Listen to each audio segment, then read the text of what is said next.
네, 안녕하세요. 오늘은 자유한국당 얘기를 좀 해볼 텐데 요즘 지지율이 조금 올라갔죠? 예, 갈라지기 전 새누리당에 대면은 뭐 비길 바가 못 되지만 요새 한 10% 중반대입니다. 통상적으로. 네. 2, 3주 전만 해도요. 국민의당한테는 많이 뒤지고 바른정당하고 비슷비슷했거든요. 예.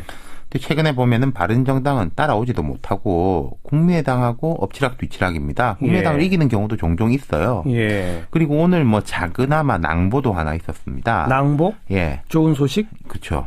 뭐죠? 중앙선관위가 자유한국당이 당명 약칭으로 한국당을 사용할 수 있다 이렇게 밝혔습니다. 네. 뭐 금지 규정이 없다는 거죠. 앞서 이제 민주당이나 바른정당 등은 한국당이라고 못 불러주겠다, 자유당이라고 하겠다 그랬는데 자유한국당의 논리는 신한국당도 있었다. 네. 이건 못 쓸 게 뭐냐 그랬기 때문에 선관위가 이렇게 판단을 했고 아마 언론들은 쓸 것 같습니다. 네. 어쨌든 당명도 바꿨고 지지율도 조금 올라가고 뭐 좋은 소식들이네요. 그렇죠. 오늘 임명진 위원장이요. 그때 이제 그 비대위원장이 된 직후에 금배지를 반납받았어요. 의원들 금배지를 달고 다닐 자격이 없다. 그랬었죠. 그래가지고 이제 그 금고에 보관해놨다가 오늘 그 돌려주는 이벤트를 했습니다. 다 돌려줬어요? 예. 그래서 곧 뭐 지도부가 버스를 타고 전국 투어도 할 거라고 그래요. 예. 그리고 뭐 새로 영입되는 인사도 한 분 또 나타났죠? 맞습니다. 내일 공식적으로 이제 기자회견을 한다는데 김진 전 중앙일보 논설위원. 네. 좀 이제 강경한 보수 색채의 논객이었지 않습니까? 토론 프로에 자주 나오는. 그렇죠. 예. 얼마 몇 달 전에 이제 회사를 그만두셨는데 내일 자유한국당에 입당한다고 합니다. 대선 출마 선언도 이제 같이 할 것 같다는 이야기가 들려요. 예. 이게 그리고 보면요. 대선 주자구는 자유한국당이 제일 많습니다. 제일 많아요? 예. 지금 누가 출마 있죠? 선언을 해놓은 분이 이인재, 원유철, 안상수, 그 창원시장 안상수 말고 인천시장 지낸 국회의원 안상수 의원. 예. 여기다 이제 김진 의원 있죠. 그리고 공식 출마 선언은 안 했지만은 김문수 전 의원 뭐 사실상 출마 선언한 거나 다름없고 조경태 의원도 곧 출마 선언을 할 것 같다는 이야기가 들리고 김관용 경북지사도 선언만 남았다. 그리고 홍준표 경남지사가 지금 2심 중인데 2심에서 만약에 그 무죄 판결이 나오면은 곧바로 출마 선언을 할 것 같다. 그리고 황교안 총리도 만약에 나간다면은 자유한국당 아니겠냐. 이렇게 이제 보죠. 정말 숫자로는 제일 많네요. 10명, 뭐 11명 이렇게 됩니다. 근데 이게 냉정하게 말하면은 현재로서는 황교안 총리를 제외하고는 그리고 황 총리는 출마 선언이라든지 이런 예고를 한 바가 없잖아요. 없죠. 정치인 중에서는 유의미한 지지율을 기록한 사람이 없어요. 김문수 전 지사가 한 1% 미달하는 지지율을 보였다가 말다가 하고. 지금 한 10명가량 되는 사람을 다 여론조사 하기도 어려운 거 아니에요? 그니까요. 이게 제가 전에 황교안 총리가 왜 여론조사에 들어가기 시작했는지 의문이다 이런 말씀드렸는데요. 여론조사에 들어가기도 어렵습니다. 왜냐하면은 여론조사 기간마다 조금씩 다른데 아예 주관식으로 묻는 곳이 있습니다. 대통령 뭐 누구를 지지하십니까? 자기로. 이 기관은 보통 1위 후보 지지율이 다른 데보다 조금 낮게 나와요. 객관식으로 묻는 데보다. 그리고 하위층이 좀 나옵니다. 그래봤자 이제 한 7, 8등까지 발표를 해요. 말이 7, 8등이지 그게 쉬운 일이 아닌 게 손학규, 남경필 이런 분 정도가 말하자면 한 커트라인에 걸립니다. 그리고 객관식으로 보기를 주고 고르게 하는 기관이 있는데 이것도 최대 8명이고 요새 좀 줄이는 추세예요. 근데 자유한국당에서 여기 누구를 넣어주려면은 누구 빼야 되지 않습니까? 지금 뭐 누구를 빼고 자유한국당에 이런 분들을 넣어줄 수 있겠습니까? 그러니까 여론조사 안에 들어가기도 쉽지가 않다는 거예요. 그만큼 지지율도 다 미미하고. 그런데 왜 이렇게 숫자는 많아요? 자, 두 가지가 있을 것 같습니다. 일단 강력한 주자가 없지 않습니까? 황교안 총리 빼놓고는요. 황 총리가 만약에 안 나온다면 안 나올 가능성도 저는 꽤 높다고 보는데 뭐 나도 후보가 되지 말한 법이 없다. 해볼 만하다. 그렇죠. 다 그렇게 생각하는 거고 그리고 만약에 후보가 된다. 거기다 황 총리가 안 나온다. 그럼 갈 데 없는 보수표가 어쨌든 이 자유한국당 후보한테 갈 거 아니냐. 거기다 그럼 기호 2번 정당입니다. 자유한국당이 지금 90몇 석이니까요. 그렇죠. 이게 해볼 만한 거죠. 대통령이 안 된다 하더라도. 당선 가능성은 높아지는 게 아니잖아요. 그렇다고. 그렇죠. 그래서 이제 제가 누구누구라고 말씀 안 드리겠는데 후보 되는 것도 아니고 경선에 나가는 거가 목표인 분도 좀 보이는 것 같아요. 이게 당내에서 나온 이야기입니다. 지방선거 보고 하는 거 아니냐 결국은. 하면은 경선도 하고 원내 2당이니까 토론 같은 것도 TV에서 막 해주고 그럴 거거든요. 그러니까 이름 알리기 목적이다. 예. 예. 근데 이게 장기화되면은 뭔가 좀 뭐랄까 긴장감이 높아지는 게 아니라 좀 긴장감이 오히려 낮아질 수도 있을 거예요. 제가 생각할 때 자유한국당 쪽에서도 좀 빨리 좀 추리는 게 필요할 겁니다. 정말로 할 사람들 한 뭐 서너 명 이런 식으로라도 해야지 뭐 좀 시너지 효과가 나타나지 않겠을까 싶습니다. 네. 뭐 입당해서 대선 출마 선언한다는 김진 전 논설위원 같은 경우도 또 그렇게 또 뭐 지명도랄까 이런 게 높은 분도 또 아니잖아요, 사실. 그러니까 이게 이런 게 있거든요. 아는 사람은 아는 분이 있고 모르는 사람도 아는 분. 김진 전 위원 같은 경우에 제가 분류할 때는 아는 사람은 아는 분이에요. 그러니까요. 근데 뭐 안철수, 뭐 문재인 이런 사람은 모르는 사람도 아는 사람이거든요. 네. 그 인지도의 벽을 넘기도 사실은 쉽지가 않은 거죠. 그런 급 되는 외부 인사 영입 같은 게 좀 있어야 될 텐데. 그렇죠. 그것까지는 아직 가시 성과가 없고. 네. 네. 숫자만 많지 뭐 좀 별로네요. 근데 이제 전반적으로 어쨌든 자기들 분위기는 좀 좋아지고 있다. 하지만은 이게 딱 써먹을 만한 거는 아직 눈에는 안 띈다. 뭐 그렇게 정리할 수 있겠습니다. 네, 수고하셨습니다. 감사합니다. 윤태권 실장이었습니다. 거리 탄도미사일을 발사했습니다. 북극성 2형이다. 이렇게 북한은 이제 부르고 있고요. 기술이 상당히 진전돼서 조만간 미국까지 겨냥할 수 있는 대륙간 탄도탄 ICBM 시험 발사도 가능할 수 있다. 이런 우려가 나오고 미국 대통령 아주 강력 대처하겠다. 이런 입장까지 내서 지금 분위기가 심상치 않은 상태죠.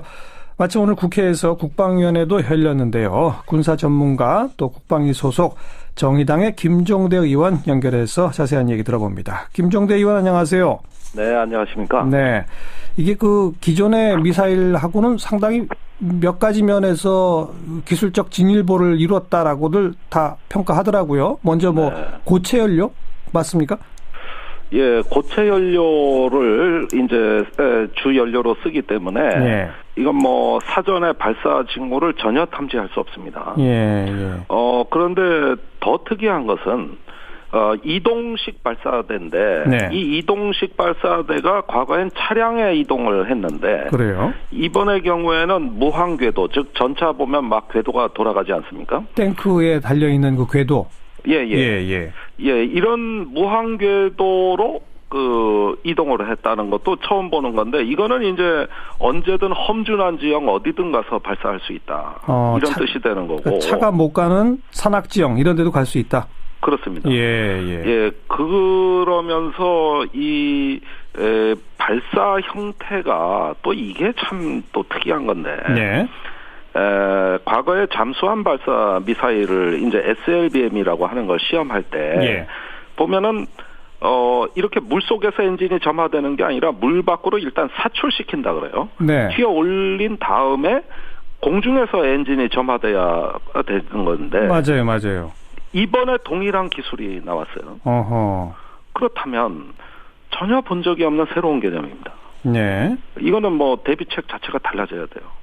그래서 이런 어떤 새로운 어떤 기술이 세 가지를 선보였다는 점에서 이번에 미사일은 이거는 새로 명칭을 부여해야 될 정도의 전혀 다른 미사일이라고 보여집니다. 고체 연료는 즉 사전 탐지가 어렵다는 거고, 그죠? 무한 궤도는 어디에 가서 발사하게 될지 예측도 불가능하다는 거고, 그죠? 불가능합니다. 그다음에 일단 사출한 다음에 점화되는 것은 그건 어떤 의미예요, 그거는? 이 기술을 잠수함 발사 미사일의 신뢰성을 보여주는 거예요. 이건 육상에서 지금 우리가 이렇게 기술을 썼구나 하는 거는 저 기술을 바로 잠수함 발사 미사일에 사용하면 아주 위력적이죠. 그러면 SLBM이 뭐 가짜다 이 말들이 많았거든요. 그런데 이제는 신뢰성을 보여주는 것이죠. 잠수함에서 발사한다는 것은 그것도 역시 탐지하기 어렵다는 장점이 있는 거고, 그죠? 뭐 최고로 무서운 무기라고 보시면 돼요. 그리고 이 사거리는 어떻게 됐습니까? 사거리도 또 흥미로운 것이 이번에 89도 거의 직각으로 발사를 해가지고 날아간 거리가 550km입니다. 그렇다면은 정상 발사를 했다. 약 한 뭐 40도 각도로. 그렇게 되면은 2,500여 킬로를 날아가는 것으로 보여집니다. 그러면은 왜 이렇게 이상한 실험을 했느냐? 그것은 동해상으로 쏴야 되는데 예. 동해로 계속 날아가게 되면 일본의 방공 식별구역을 침범해 버립니다. 그렇게 되죠. 예, 그래서 일본의 방공 식별구역 전에 떨어지도록 사거리를 조정한 것이죠. 그래서 일부러 직각에 가깝게. 직각에 가깝고 또 550km를 날아가서 일본 근처에서 떨어지도록 네. 이렇게 조정을 했다는 점에서 그 기술력 역시도 예사롭지 않다고 보여지는 겁니다. 2,500km면 괌까지도 해당됩니까? 괌까지는 모자라고 아하. 일본의 전역을 타격할 수 있습니다. 네. 이게 이제 조금만 더 기술이 발전되면 대륙간 탄도탄 ICBM으로 되는 거 아니냐, 그렇게 해석해도 되는 겁니까? 예, 이 기술을 앞으로 신형 대륙간 탄도탄 미사일에 적용할 거라고 보는 것이죠. 네. 예, 그렇게 되면은 이 미사일 시험을 이제 공개함으로써 미국에 일정한 메시지를 주고 있습니다. 예. 이제 곧 대륙간 탄도 미사일을 우리가 임의의 시각에 발사할 수도 있다. 예. 이거를 미국에 보여주는 것이죠. 예. 북한이 그래도 한동안은 이 핵실험 미사일 발사 이런 걸 안 하고 미국의 정권 교체 과정을 지켜보고 이 새 정부와 뭔가 좀 대화의 물꼬를 터볼 수도 있다라는 식의 기대를 보여왔었는데, 트럼프 정부 출범하고 미국과 일본이 첫 정상회담을 하는 바로 그때를 맞춰서 이 미사일을 발사했다. 그 의미는 뭐라고 해석해야 될까요? 자, ICBM은 아닙니다. 예. 그러나 ICBM의 발사 가능성을 미리 시연함으로써 트럼프 정부의 임의의 시각에 ICBM을 발사할 수 있다는 게 허언이 아니고, 북한이 마음만 먹으면 할 수 있다는 것을 보여줬다. 이런 점에서 상당한 어떤 미국의 메시지를 준다고 저는 생각합니다. 그러니까 결국은 이게 바로 북한식의 그 미사일에 대한 일종의 어떤 비즈니스라고 저는 생각이 드는 것이, 바로 미국하고도 통 크게 협상하는데 판이 안 열리면 ICBM으로 가겠다. 이런 의미가 있다고 보여집니다. 그런데 이런 도발에 대해서 미국은 뭐 협상해보자라고 나오는 게 아니라 초강경 대응을 할 것처럼 지금 예고하고 있잖아요. 가장 강력한 대응을 하겠다는 게 트럼프 대통령의 언급이었습니다. 결국은 이제 말 대 말이 부딪히고 의지와 의지, 행동과 행동이 부딪히는 일종의 어떤 예선전을 치르고 있는 거 아니냐. 이것이 조금 더 강해지면 그때부터는 상당한 수준의 이제 그 기싸움이 시작이 될 것이고, 결국은 그런 과정을 통해서 한반도 정세가 급격히 경색될 수도 있는 일단 가능성인데, 북한 역시도 어느 정도 좀 망설임이 있는 것 같아요. 아직까지는 트럼프 정부의 외교안보 그 진영이 다 갖춰지질 않았거든요. 그런 점에서 전면적 도발은 아니지만, 그러나 무언가 가능성을 내비침으로 슬쩍슬쩍 보여주는 전략. 이런 걸 통해서 탐색전을 하고 있다고 보여집니다. 그런데 미국에서 뭐 북한에 대한 선제 타격 시뮬레이션을 한다, 뭐 이런 얘기도 자꾸 들리니까 더 우리가 불안해지는 거 아니겠습니까? 그런 가능성은 없을까요? 그 문제가 오늘 국방위에서도 상당히 논란이 됐습니다. 미국의 선제 타격이 도대체 무엇을 의미하는 건가 우선 논쟁인데, 우리 그 킬체인 전략에도 선제 타격 개념은 있어요. 이건 뭐냐면 북한이 미사일 발사 징후가 정말로 움직일 수 없이 분명할 때, 이럴 때는 선제 타격해 미사일을 제거하는 것으로 돼 있거든요. 근데 미국에서 정가나 정부 일각에서 나오는 선제 타격 개념이 그 개념이냐는 것이죠. 그게 아니라 말 그대로 미사일 발사 전쟁이 임박했다는 조짐이 없어도 정밀 폭격을 통해 가지고 그 가능성을 사전에 제거시켜 버리는. 말 그대로 이건 예방 공격이라는 개념인데, 이런 선제 공격 개념을 이야기한 것이냐는 겁니다. 그런데 그 부분이 분명치 않은 걸로 보여집니다. 아직 분명치 않아요? 분명치 않고 미국 자신도 뭔가 그런 가능성, 모든 옵션을 고려하겠다 이런 이야기지. 뭐 94년에 클린턴 대통령이 영변을 폭격할 때가처럼 이렇게 준비된 발언도 아닌 것 같고, 그런 가운데서 이 북한과 미국이 서로에 대한 탐색전이 매우 치열하게 진행되는 걸로 보여집니다. 네. 트럼프 대통령이 언급한 초강경 대응이 혹시 선제 타격일 가능성은 어떻게 보세요? 배제할 수 없습니다. 아, 그래요? 예, 저는 반드시 그렇다고는 이야기하고 싶지 않지만 예. 지금 트럼프 정부가 정권 초기에 힘을 과시하려는 굉장히 그 충동적인 성향을 보여주고 있습니다. 그렇죠. 그래서 처음에 그 타겟이 중국이 아니냐. 예. 이런 예상도 많이 했지만은 갑자기 또 중국의 화해 제스처를 내밀었거든요. 뭐 하나의 중국 원칙 존중한다 이런 식으로? 그렇습니다. 네. 그러니까 그거 얼마 전까지만 해도 왜 하나의 중국 원칙 그 고수하냐, 폐기할 수 있다 이러던 트럼프 아닙니까? 그러니까요. 그러니까 제가 어떨 때 보면은 트럼프 본인은 자신의 외교 안보 정책을 알고 있는 건지. 네. 예, 제일 트럼프의 다음 행동을 예측 못하는 것은 정작 미국 본인이 아닌가. 이런 생각도 해봅니다. 그러니까 이 이른바 선제 타격이라는 것도 완전 배제할 수는 없다. 배제할 수는 없죠. 어떻게 어디로 튈지 모르기 때문에 이런 말씀이군요. 예, 그런 가운데서 치열한 탐색전. 네. 이런 것들이 매우 한반도 정세에 정말로 상당한 불확실성으로 다가온다는 점에서 예. 이렇게 어려운 정세는 전 처음 봤어요. 네. 정말 어렵군요. 자, 그건 그렇고 이 미사일을 우리가 막을 수 있는지 이런 논의가 이제 그 퍼져나가면서 바로 사드 배치의 어떤 시급성, 긴박성 이런 것이 더 강화됐다라고 하는 일부 언론들의 어떤 보도들이 있었는데 그 점은 어떻게 생각하세요, 김종대 의원? 이 북한의 미사일을 해석하기에 따라서는 네. 사드 배치를 해야 된다고 믿는 분들은 더 배치를 서둘러야 되겠다고 믿는 걸로 되고 예. 반면에 이건 새로운 미사일이기 때문에 사드로 방어가 안 된다. 예. 이렇게 믿는 사람한테는 사드 반대를 더 확신하는. 예. 예, 믿는 사람은 더 믿게 만들고 의심하는 사람은 더 의심하게 만드는 예. 미사일이라는 생각이 들어요. 예. 그만큼 북한이 이번에 뿌려댄 메시지가 복합적입니다. 예. 그런데 저는 개인적으로 예. 이 미사일은 사드와는 관련이 없다고 생각이 됩니다. 왜냐? 단도직입적으로 사드로 이건 막을 수 있어요? 못 막아요? 없다고 봐요. 왜 없다고 보느냐? 어허. 이건 잠수함 발사 미사일을 모태로 해서 된 거기 때문에 예. 여차하면 수중에 배치할 수가 있거든요. 그렇죠. 그런데 수중에 배치되는 건 사드로 못 막아요.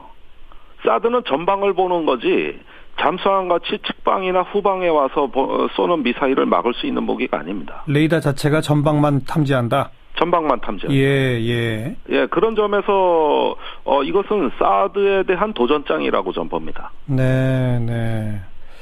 그 잠수함에서 발사하지 않는다면은 사드로 막을 수 있어요? 다른 미사일처럼 예. 우리가 요격 가능한 범위에서 똑같이 발사를 해준다면 그렇다면 사드의 효용성은 계속 주장할 수 있겠죠. 예. 그러나 예. 그것은 제가 보기에는 순진한 기대가 될 수 있어요. 네. 무슨 뜻입니까? 그러니까 통상적인 범위가 아닌 고각 발사 같은 걸 하게 되면 못 막아요? 고각 발사를 가정으로 해서 사드를 배치한 겁니다. 예. 그런데 그 고각 발사라는 것은 실전에서 사용하는 작전 개념이 아니고 네. 어디까지나 이번에 시험 목적상 네. 이번 가장 중요한 목적은 이번에 엔진의 성능을 시험하는 거니까 예, 그런 어떤 그 시험용 개념이지 이것이 바로 실전 개념이라고는 생각되지 않고 이 점은 국방부도 인정하는 부분입니다. 그렇게 되면 사드 요격하기 좋게 이렇게 고각 발사를 실전에서 한다? 이거는 국방부를 포함해 많은 군사 전문가들이 다소 회의적으로 보는 부분입니다. 예. 그러니까 여기서 말하는 고각 발사가 거의 직각에 가깝게 쏘는 그걸 말하는 거죠? 그렇습니다. 그렇게 발사할 경우에는 사드로 이걸 요격할 수 있다? 예, 떨어지기 사드로 전에 요격할 가능성을 높이는 이건 확률의 게임입니다. 예, 100% 확실한 건 어디도 없어요. 예. 그런데 고각 발사를 했을 때 문제점은 뭐냐면은 미사일은 미사일이 개발된 목적이 있습니다. 네. 그런데 고각 발사라는 건 비정상적으로 발사한다는 얘기예요. 그 실험용으로 하는 거구나. 예. 그렇습니다. 이게 대기권 진입할 때 공기와의 마찰 각도가 커지거든요. 예. 그러면은 열이 더 고열이 발생할 것이고. 그렇죠. 예, 그러면은 탄두를 보호해야 되는데 문제가 발생되기 때문에 예. 이것은 실패할 가능성이 높아서 비정상적 발사에 해당되는 것이죠. 네, 네. 그러니까 실전에서는 고각 발사를 할 리가 없고 고각 발사가 아닌 경우에는 사드로 못 막는다. 예, 저는 그렇게 봅니다. 네. 자, 그러면 어떻게 해야 합니까? 우리가 지금 해야 할 것은. 오늘 국방부 장관은 이 한국형 미사일 방어 체계를 가지고 이 미사일을 막을 수 있다. 이런 식으로 답변했다면서요? 보도된 바에 따라. 아이고, 한국형 미사일 방어로 막을 수 있다는 건 참 코미디 같은 얘기인데 지금 미국의 사드도 지금 효용성을 의심하는 판에 네. 한국형 미사일 방어라는 게 뭐냐면은 지금 개발된 게 고도 15km짜리 요격 미사일이고 네. 이제 50km짜리 개발 중에 있어요. 그런데 고각이란 건 뭡니까? 저번에 발사한 것은 1,400km까지 올라갔고 이번엔 500km까지 상공을 치솟았는데 네. 그럼 고고도 방어용이 아니에요. 한국형 미사일 방어는 예. 어디까지나 저고도용이고 이런 것들을 한국형 미사일 방어로 대체한다고 일부 대선 주자도 그런 얘기를 했는데 네. 저는 그런 발언은 자칫 굉장히 무지하다는 평가도 받을 수 있으니 신중했으면 좋겠습니다. 자, 그러면 어떻게 해야 합니까? 군사적 대응 그다음에 정치적 대응 두 가지로 나눠서 정리해 주시면요. 군사적 대응은 역시 북한의 미사일이 방어를 통해서 제압할 수 있다는 것은 일단 불가능하다는 걸 인정해야 됩니다. 네. 예, 그래서 그런 방식보다는 북한의 미사일을 탐지하는 어떤 정찰 능력 쪽으로 더 힘을 기울여야 되겠고 예. 사전에 탐지가 된다면 다른 방식에 의한 어떤 대비가 가능할 수 있거든요. 그런 면에서 정보력이 핵심이라고 저는 생각이 들고요. 네. 그다음에 정치적으로는 예. 이런 북한의 미사일을 자꾸 우리한테 보여주는 데는 일종의 메시지를 발신하려는 북한의 의도입니다. 예. 그래서 빨리 예방 외교, 어떤 북한의 미사일이 사용할 이유가 없도록 예. 일단은 예방 외교가 지금은 돼야지 군사적 대책으로는 이것을 대비하기에는 거의 불가능하지 않느냐. 예방 외교의 핵심은 결국 대화의 물꼬를 트는 것 이것입니까? 일단은 외교라면은 대화도 있고, 그것도 직접 대화가 있고 간접 대화가 네, 있고, 네. 예, 이런 등등의 어떤 긴장 완화 조치, 예, 이것이 예방 외교라고 생각이 됩니다. 네. 그런데 당장 한미 합동 군사 훈련도 곧 예정이 돼 있고 역대 최대급으로 간다고 그러고 당분간은 점점 긴장이 고조되는 이런 상황 말릴 수 없겠군요. 그러니까 계속 이렇게 긴장이 악화되고 또 전쟁의 공포가 고조된다고 한다면은 이것은 군사적 범위를 초월해서 네. 대한민국 존립 자체에 영향을 미치는 심각한 사태니까. 예. 안녕하세요. 특검이 이재용 부회장에 대한 구속영장을 재청구했네요. 내일쯤 결정한다고 하더니 상당히 빠르게 결정을 했네요. 그렇습니다. 지금 거의 지난번에 법원이 구속영장 기각한 이후 26일 만에 대신청을 했는데요. 네. 혐의는 뇌물공여 등의 혐의, 기존과 같은 그런 혐의로 보입니다. 예. 그동안 보강 수사를 통해서 추가로 확보된 증거들이 있는데요. 예를 들면 안종범 전 수석의 추가로 발견된 업무 수첩, 여기에 담겨 있는 내용들이 상당히 예. 이 재청구의 근거가 된 걸로 보이고요. 예. 이외에도 공정거래위원회 압수수색해서 삼성 SDI의 삼성물산 지분 1,000만 주 매각해야 된다는 것을 500만 주로 줄여줬다. 그래요. 이 의혹 관련도 이 재청구 근거가 된 걸로 보입니다. 네. 그리고 또 이 최순실 씨 등 정유라 씨 등에게 국정농단 의혹 이후에도 20억 원이 넘는 명마를 우회 제공했다. 이것도 이 재청구의 근거 중 하나인데요. 이와 관련해서는 삼성그룹의 박상진 사장, 이 최순실 씨를 지원하는데 실무적으로 핵심 역할을 했다고 하는 이 인물도 같이 구속영장이 청구된 것으로 그렇게 보도가 되고 있습니다. 승마협회 회장이죠. 박상진 사장이. 그렇습니다. 예. 네. 내일 모레 16일 10시 반에 영장 실질 심사를 한다니까 그날 밤늦게 아마 결론이 날 것 같군요. 그럴 것 같습니다. 자, 트럼프 정부 안보사령탑으로 불렸던 마이클 플린 미 백악관 국가안보보좌관 전격 사임했네요. 그렇습니다. 뭐 정권 출범 3주일 만에 1호 낙마 사례가 나왔다 이렇게 보도가 되고 있는데요. 이 국가안보보좌관이라는 게 굉장히 핵심 직책이거든요. 과거에 이제 헨리 키신저도 거쳐갔던 직책이고 가장 이제 그 최근에 유명했던 거는 부시 정부 1기 때 콘돌리자 라이스 보좌관 같은 경우죠. 예. 이 마이클 플린 이 보좌관의 사임 이유는 러시아와의 부적절한 네트워크 의혹 여기에 대한 것인데요. 지난달에 트럼프 대통령 취임을 앞두고 세르게이 키실락 주미 러시아 대사와 접촉해서 대러시아의 제재 해제를 논의한 사실이 폭로됐다라는 것에 따른 겁니다. 네. 이 마이클 플린 보좌관은 이후에 러시아 대사와 접촉 사실은 인정을 했는데 제재 해제 뭐 이런 얘기는 나눈 적이 없다 이렇게 얘기를 했거든요. 네. 마이크 펜스 부통령도 이런 이제 발언 그대로 입장을 발표해서 두둔을 좀 했었는데 예. 이 제재 해제 문제를 실제로 거론했다 이런 내용의 보도가 쏟아지면서 결과적으로 부통령을 거짓말하게 만들었다 이런 이제 문제제기까지 받고 있는 셈이었습니다. 예. 야당인 민주당은 이 기밀 취급권을 해제해야 된다 이렇게 요구를 했고요. 중앙정보국 CIA도 마이클 플린의 핵심 측근인 부보좌관의 어떤 NSC 기밀 취급권 인가 요청을 거부하는 그런 상황이었기 때문에 네. 사임할 수밖에 없을 거다 이런 얘기 나왔었거든요. 상당히 빨리 사임이 현실화되는 그런 상황입니다. 이 사람은 어떤 사람입니까? 이제 군 장성 출신이고 국방정보국의 국장직을 맡고 있다가 발탁이 됐는데요. 다분히 이제 미국 중심적인 외교 노선을 갖고 있는 그런 사람으로 보이고요. 저서 등을 볼 때는 이슬람 근본주의자들하고 전면전을 벌여야 된다. 이를 위해서는 러시아와도 힘을 합쳐야 된다. 이런 생각을 갖고 있는 사람으로 알려져 있습니다. 네. 대북 문제 관련해서 좀 강경파 노선으로 알려져 있고요. 예. 문제는 이 사람이 현재의 한국의 외교 안보 라인하고 소통해본 트럼프 정부에 몇 안 되는 사람이라는 거죠. 지난해 11월에 국가안보보좌관으로 내정된 직후에 처음으로 만난 외국 인사가 당시에 미국에 방문을 했던 조태영 청와대 국가안보실 1차장 등등의 이 한국 정부 대표단 5명이었던 거거든요. 예. 또 트럼프 대통령 취임식 하루 뒤인 지난달 22일에도 김관진 청와대 국가안보실장에게 첫 통화를 요청을 해서 한미 고위급 외교 채널을 가동시켰고요. 네. 이제 북한의 탄도미사일 발사 이것과 관련해서도 김관진 실장과 직접 통화를 했다고 합니다. 걱정이 되는데 일단 우리 외교부는 한미동맹, 한미관계에 있어서는 전혀 지장이 없을 것으로 생각한다. 이렇게 얘기를 하고 있습니다. 네. 마이클 플린의 사임 이걸로 트럼프 행정부의 외교안보 노선의 변화를 예측해봐도 될까요? 그것은 이제 쉽지 않아 보이는 그런 측면이 있는데요. 예. 트럼프 정부에서 또 한 명의 대통령이다 이런 소리까지 듣는 스티브 배넌 추석 전략가 겸 상임고문 때문입니다. 이 사람이 지금 NSC 상임위원으로 임명이 된 상황이거든요. 네. 이 수석 전략가 겸 상임고문이 NSC 상임위원으로 참여하는 경우는 사실상 지금까지 없었다고 합니다. 그 정도로 이 사람의 영향력이 크다는 것인데 마이클 플린보다도 더 큰 이제 영향력을 갖고 있다. 이런 평가를 받고 있는 사람이죠. 네. 원래 극우 인터넷 매체 운영자로 알려져 있고 백인유월주의자다 이런 얘기도 듣고 있거든요.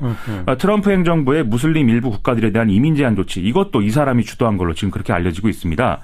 더 심각한 문제는 이런 강경 노선을 갖고 있는 트럼프 측근들이 공화당 주류의 인사들도 밀어내는 분위기가 감지되고 있다는 건데요. 네. 라인스 프리버스 백악관 비서실장 교체설이 대표적입니다. 이 라인스 프리버스는 공화당 전국의 의장 출신이고요. 공화당 주류 중에서는 몇 안 되는 이 트럼프 지지했던 사람이거든요. 예. 그래서 비서실장을 시켜서 좀 균형을 맞췄던 건데 이 사람이 이제 그 존 스파이서 대변인을 추천한 사람인데 이 존 스파이서 대변인이 속된 말로 트럼프 대통령에게 찍힌 상태입니다. 그래요. 첫 정례 브리핑 때 트럼프가 싫어하는 CNN 기자에게 질문권을 준 상황하고 최근에 이방카 트럼프의 물건을 사라 이렇게 방송에서 얘기한 켈리앤 코네이 고문에 대해서 주의 조치를 받았다. 이렇게 언론을 통해서 밝힌 점 등 때문에 예. 트럼프 대통령이 싫어하는 상황이라는 거죠. 예. 이 사람이 신임을 잃게 되니까 힘이 더 강해지고 있는 사람이 있는데 32살의 연설문 작성가 출신인 스티브 밀러 정책고문입니다. 이 사람도 스티브 배넌과 함께 극우적 세계관으로 잘 알려져 있는 인물이거든요. 우리는 지금 국정농단 때문에 고민인데 여긴 거의 국정난동 상태로 가고 있는 것 같습니다. 그러네요. 오늘 박근혜 대통령 탄핵 심판에 이동흡 전 헌법재판관이 변호인 자격으로 나왔죠. 그렇습니다. 박근혜 대통령 대리인단에 합류한 이후에 처음 변론기일 출석을 한 것인데요. 일각에서는 이게 전관예우다 이런 비판을 국민의당이라든지 이렇게 정치 세력들이 내놓고 있는 상황입니다. 네. 박근혜 정부에서 헌법재판소장으로 내정됐다가 온갖 의혹 제기를 받고 낙마한 이력을 갖고 있죠. 오늘 이동흡 전 재판관은 국회 탄핵소추인단 측의 어떤 법리적 오류 여길 지적하는 데 중점을 뒀습니다. 대통령의 직무집행에 헌법을 위반한 사실이 일부 있더라도 대통령의 파면을 요청할 정도로 중대해야 되는데 지금 뇌물죄를 인정할 증거가 없는 상황에서 탄핵은 무리다라는 이제 논리를 강하게 주장을 했고요. 네. 미르케이 스포츠재단 강제모금 의혹에 관련해서도 선의로 이제 대기업들의 협력을 요청한 것일 뿐이고 직권남용 혐의가 인정된다 하더라도 탄핵 인용 사유가 되는 중대한 법 위반으로는 볼 수 없다. 이런 주장을 하고 있습니다. 네. 또 측근 비리를 관리하지 못한 책임 이거는 이제 있을지도 모르지만 이것도 중대한 헌법 위반 사유 아니다. 이런 논리를 펼쳤거든요. 여기에 대통령은 결혼도 하지 않고 뭐 열심히 국정 운영했는데 좀 따뜻한 시선으로 바라볼 필요가 있다. 이런 감성적인 얘기까지 하고 있습니다. 네. 지금까지는 대통령 대리인단의 전술이 좀 반억지에 가까운 그런 상황이었기 때문에 이렇게 좀 헌법의 법리 논쟁으로 가니까 헌법재판소는 좀 약간 그 만족스러운 듯한 모습을 보이기도 했는데요. 주심인 강일원 재판관이 이제야 형사재판답지 않은 모습이다. 즉 헌법재판소의 심판다운 모습을 갖춰가고 있다. 이렇게 얘기를 했다는 거죠. 네. 이걸 뭐 웃어야 될지 울어야 될지 어떤 상황인지 모르겠습니다. 오늘 그 고영태 녹취가 증거로 채택이 됐죠. 근데 이거는 대통령 측에서 이 고영태가 최순실을 밀어내고 자기가 뭘 하려고 이런 식으로 써먹기 위해서 증거로 요청한 건데. 그렇죠. 정작 그 녹취 내용에는 대통령한테 불리한 내용이 더 많다면서요? 그렇습니다. 이 녹취 내용에 미르케이 스포츠재단에 대통령이 개입했다. 그리고 최순실 씨에게 국정 관여를 주도적으로 하게 했다. 이런 내용의 이제 대화들이 쭉 나오는데 네. 고영태 씨가 이런 얘기를 이제 주변인들과 계속 이제 나누는 그런 내용들인 거죠. VIP는 최순실이 없으면 아무것도 못한다.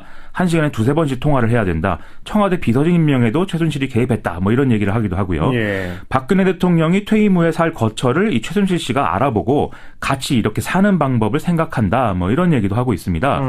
또 두 재단에 기업이 돈을 낸 것은 자발적인 게 아니지만 자발적이라고 해서 이 정부의 업적을 만들 거다. 이런 대화를 하기도 하고요. 네. 또 최순실 씨가 국세청장 인사를 고영태 씨에게 알아보라고 지시를 했다. 이런 내용의 발언까지 나오고 있어서 오히려 대통령에게는 불리한 듯한 그런 느낌을 주고 있습니다. 자, 헌법재판소 측은 안 나오는 증인들은 다 그냥 다시 안 부르고 좀 단호한 입장을 보였네요.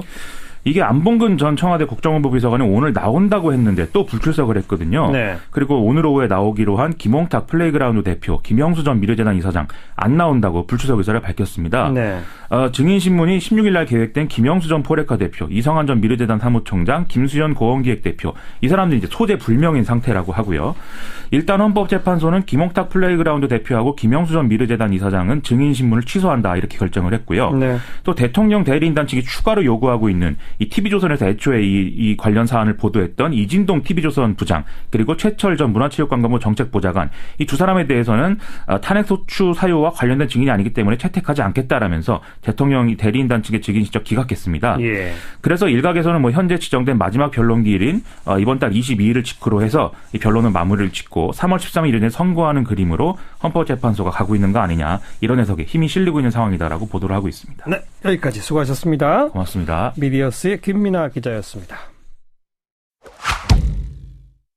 또 헌법재판소도 상당히 단호한 모습들을 보여주고 있죠. 특검은 오늘 전격적으로 이재용 부회장 구속영장 재청구했고 헌법재판소도 증인 기각시키고 안 나오는 증인들은 다시 안 부르겠다고 하고 속도를 좀 내는 모습. 자, 그런데 여전히 불안함은 남아있는 그런 상태입니다. 오늘 국민의당의 검사 출신이시죠. 김경진 의원 그 청문회 통해서 스카 요정이라는 별명까지 얻으실 분입니다. 스튜디오에 좀 직접 모셨어요. 이 특검 이야기, 헌법재판소 이야기 좀 찬찬히 들어보기 위해서요. 김경진 의원, 어서 오십시오. 안녕하십니까. 네. 특검이 원래 내일쯤 결정할지도 모른다 하더니 전격적으로 결정을 해서 구속영장 재청구에 나섰어요. 예. 어떻게 보세요? 잘한 겁니다, 일단. 예. 그러니까 신속하게 결정을 한 것은 굉장히 잘한 거고 다만 숫자가 2명에 머물렀다고 하는 것은 상당히 실망스럽고요. 네. 첫째 우선 신속하게 결정을 하는 것이 의미가 있는 게 지난번에 이재용 씨 영장 기각을 했을 때는 특검에서 조사를 하고 닷새 동안 뜸을 들였습니다. 맞아요. 그때 고심을 했죠. 예, 고심을 했죠. 근데 고심을 특검 입장에서는 진짜 했겠지만 밖에서 보는 입장에서는 특검이 고민할 정도로 이 사건은 불구속을 해야 될 필요성이 있을 수도 있겠구나. 네. 라는 시그널을 언론 법원에다 주는 거예요. 특검도 좀 자신감이 없구나. 이런 느낌. 그렇죠. 예. 불구속 되는 것이 진짜 필요한 것이 아닌가라는 생각을 했다. 근데 실은 저희가 이제 제 개인적인 경험으로 검사 생활을 해봤을 때 굉장히 세력이 있는 집단에서 청탁을 할 때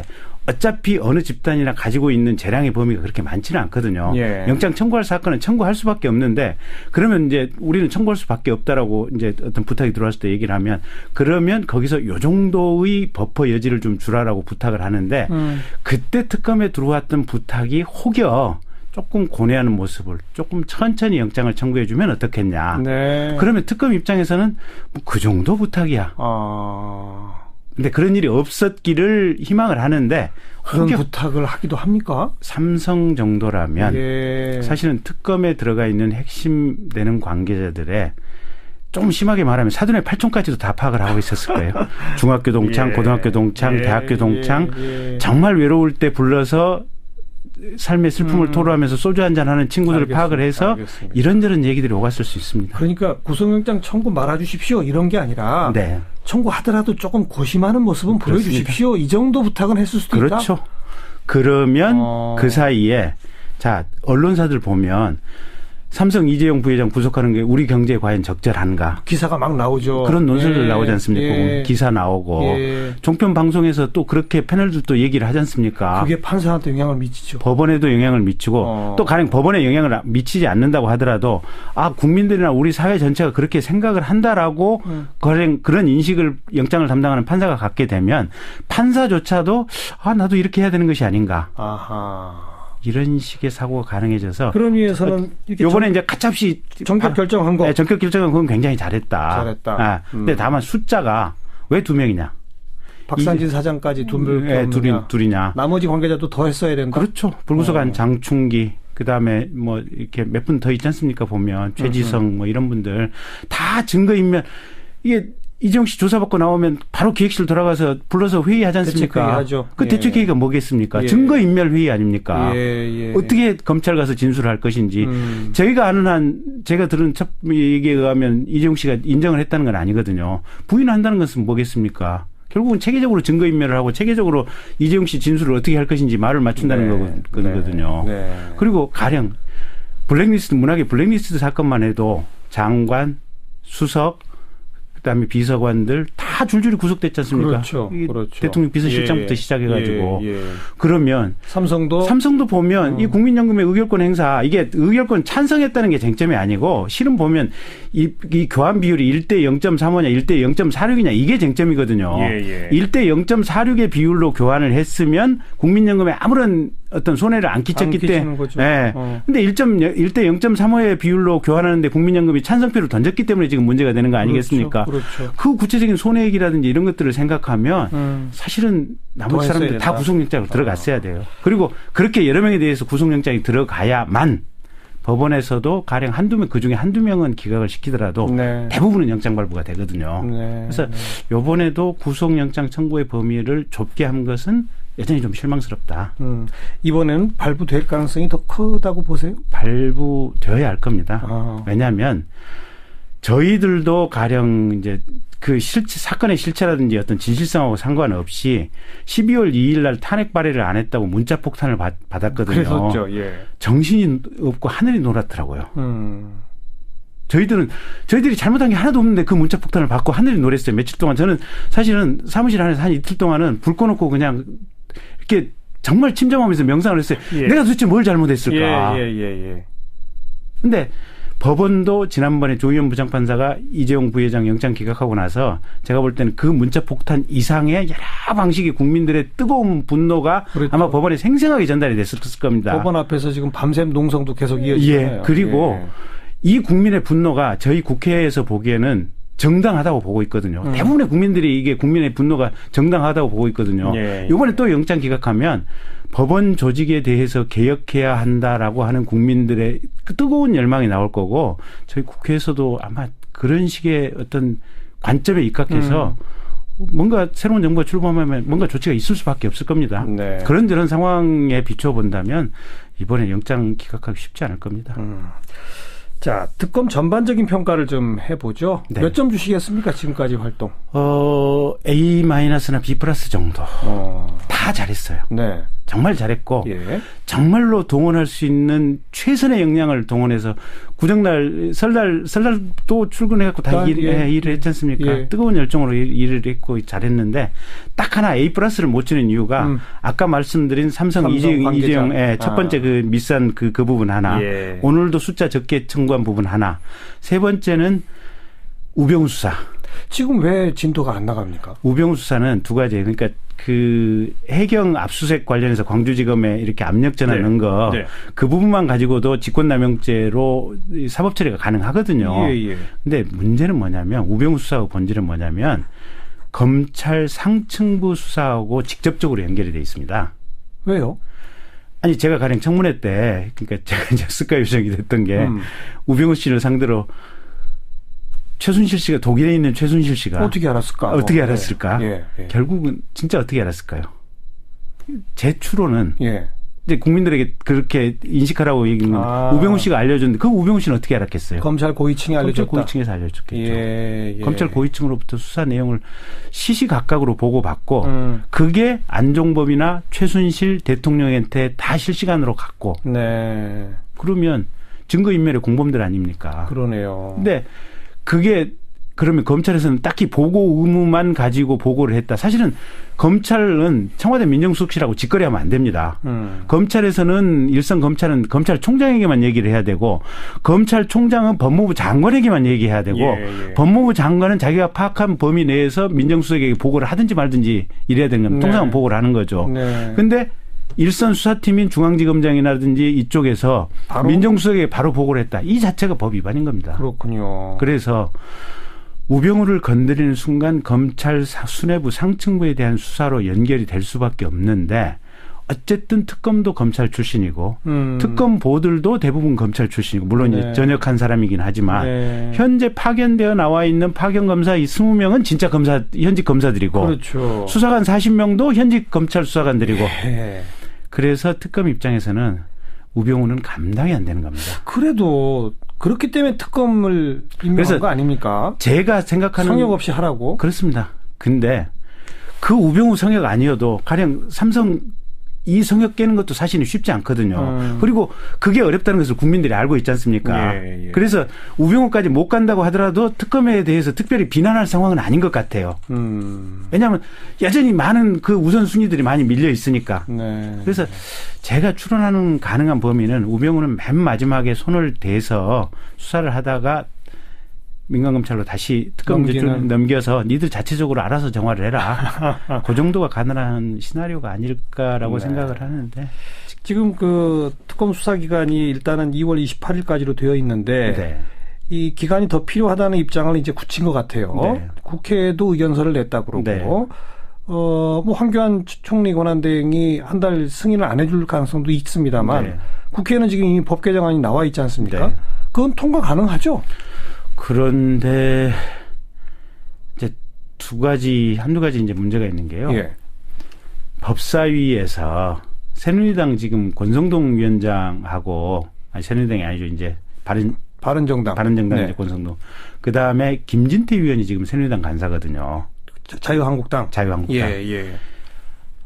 이 간사가 발목을 잡고 그 다음에 권성동 위원장 입장은 일단 지금 현재의 특검법을 가지고 이거를 황교안 권한대행이 연장을 허가해 주는지 안 해주는지 이것부터 좀 지켜보자라는 입장이거든요. 그러니까 선제적으로 기간 연장을 위한 특검법 개정에는 찬성할 수 없다라는 것이 지금 권성동 위원장의 입장이어서 이 두 사람의 벽을 어떻게 넘어갈 것이냐. 특검법을 기간 연장을 위해서 개정을 한다면 그런 문제가 하나 있고 사실은 가령 그 개정을 안 한다고 치더라도 황교안 총리가 권한대행이 연장 승인만 해버리면 별 문제가 없거든요. 근데 통상적으로 저희 법조인들이 가지고 있는 수사기간 연장에 대한 관념에 비추어 보면 당연히 해줘야 맞아요. 검찰 내부에서도 검사들이 구속기간 10일 아닙니까? 근데 10일 더 20일 하겠다고 했을 때 그걸 부정하거나 반려하는 결재자는 단 한 번도 본 적이 없어요. 황교안 총리도 검찰 출신이니까 그런 문화가 어떤 습관이 몸에 배어 있으니까 당연히 연장을 할 거야, 해줄 거, 승인을 해줄 거라고 보는데 그럼에도 불구하고 본인 마음속에 다른 욕심이 있다. 네. 또는 나는 보수의 아이콘으로 살아남아야겠다.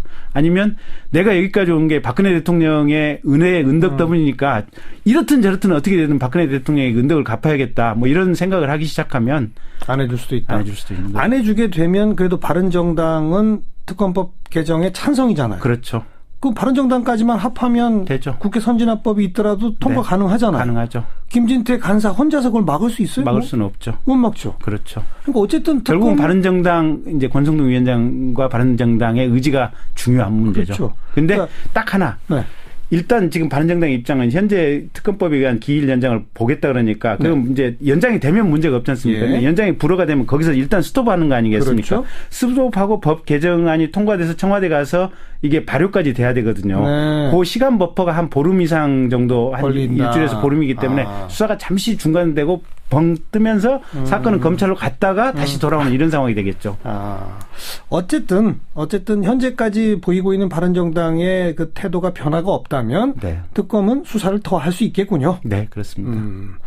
그렇게 된다면 우리 김경진 의원이 그동안 좀 아쉽다고 한 그러한 대목에 대해서도 네. 좀 본격적인 실력을 더 발휘해 주길 좀 기대해 보고요. 네. 이번에 이제 헌법재판소인데 오늘까지의 모습을 보면 진짜 3월 13일 이정미 재판관 임기 만료 이전에 선고하려는 의지를 보이는 것 같아요. 예. 어떻게 보십니까? 그럴 수밖에 없죠. 그러니까 가령 그러니까 이제 실제로도 아마 그럴 가능성은 충분히 있는데 대통령 측에서 본인들하고 비교적 생각의 흐름대가 비슷한 헌법 현재 재판관을 집중적으로 이렇게 때려서 네. 기각을 유도해 보려고 하는 시도는 분명히 있을 것 같아요. 그렇겠죠. 네. 근데 그 사람들도 냉철하게 생각을 해보면 박근혜 대통령이 가령 탄핵이 기각됐다고 해서 대통령직을 유지하게 된다 그래서 실제 이게 대통령 지지율이 지금 5% 남짓밖에 안 되지 않습니까? 그러면 네. 대통령이 아무것도 할 수 없는 식물 상태거든요, 보면. 예. 그리고 대통령 선거를 지금 12월에 이제 치르게 되는 뭐 그 정도 기간, 결국 한 6, 7개월, 한 7, 8개월 정도 더 권력이 그렇죠. 조금 연장되는 이런 예. 건데 그걸 보기 위해서 그 집중적으로 어떤 이 로비의 대상이 된 보수 성향의 헌재 재판관들이 그 리스크나 모험을 감수할 것인지 네. 그리고 역시 마찬가지로 만약에 여기서 기각이 이루어진다면 국민들의 뜨거운 분노와 어떤 개혁에 대한 열망이 헌재로 집중될 겁니다. 그렇겠죠. 네. 예. 그러면 헌재 내부에서도 그 재판관들은 그 내부에 공적이 되는 그런 문제가 생길 것이어서 그렇게 쉽게 기각 결정의 어떤 의사표시 하기 어렵다고 봅니다. 그리고 헌법재판관 한 사람이 다 자기 의견을 명시적으로 밝혀야 되잖아요. 다 밝혀야 됩니다. 사유까지. 예.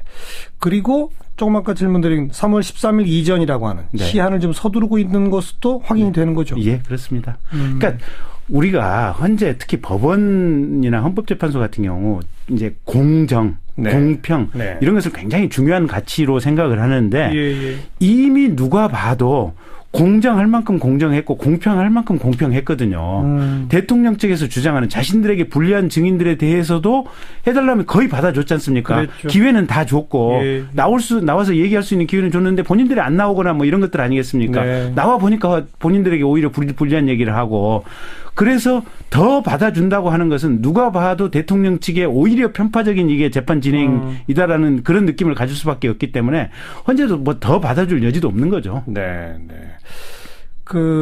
참 궁금한 거는 대통령 측 대리인들이 있지 않습니까? 네. 서석구 변호사 같은 분은 헌재 재판 법정 안에 뭐 태극기를 들고 그러다가 또 제지당하기도 하고 또 질문도 제대로 못하고 그래서 재판관한테 오히려 면박을 당하기도 하고 그리고 그분들은 자신들이 그런 행태를 보이는 게 대통령 이 탄핵 심판에도 악영향을 미칠 거다. 즉 재판관들한테 한 사람 한 사람 판단에 오히려 나쁜 영향을 미칠 거다는 걸 모를까요? 그게 이제 개개인의 성향이나 능력에 따라 다르겠죠. 그러니까 머릿속으로 냉철한 판단을 하는 가령 대리인이 있을 수 있습니다. 근데 그런 냉철한 판단을 하는 대리인이 통상적인 상식의 입각에서 본다면 이건 인용 결정이 나올 수밖에 없는 재판인데 어쨌든 쇼라도 해야 된다. 뭐라도 보여주어야 된다. 뭐 저희 정치인들도 가끔 그러지 않습니까? 예, 이게 보면 예. 안 되더라도 최선을 다하는 모습이라도 보여주자. 뭔가라도 그런 어떤 이 대리인이 있을 수 있고 경우에 따라서는 우리가 경도된 확신범들 있지 않습니까? 네. 좀 심하게 얘기하면 이제 사고의 흐름이 예. 한쪽으로 많이 흘러가 계신 예. 이런 분들도 있을 수 있다. 그래서 그 각각의 성향이 뭐 어느 쪽인지는 뭐 구체적으로 말씀드리기는 좀 그렇지만 뭐 이런저런 것들이 다 혼재되어 있을 겁니다. 대통령은 헌재에 나올까요? 안 나올 겁니다. 왜냐? 네. 특검도 안 나온 이유가요. 네. 가령 나와서 우리가 생각할 때는 본인 얘기를 할 기회를 얻고 이제 본인 얘기를 한다는 의미에서는 유의미할지도 모르겠지만 예.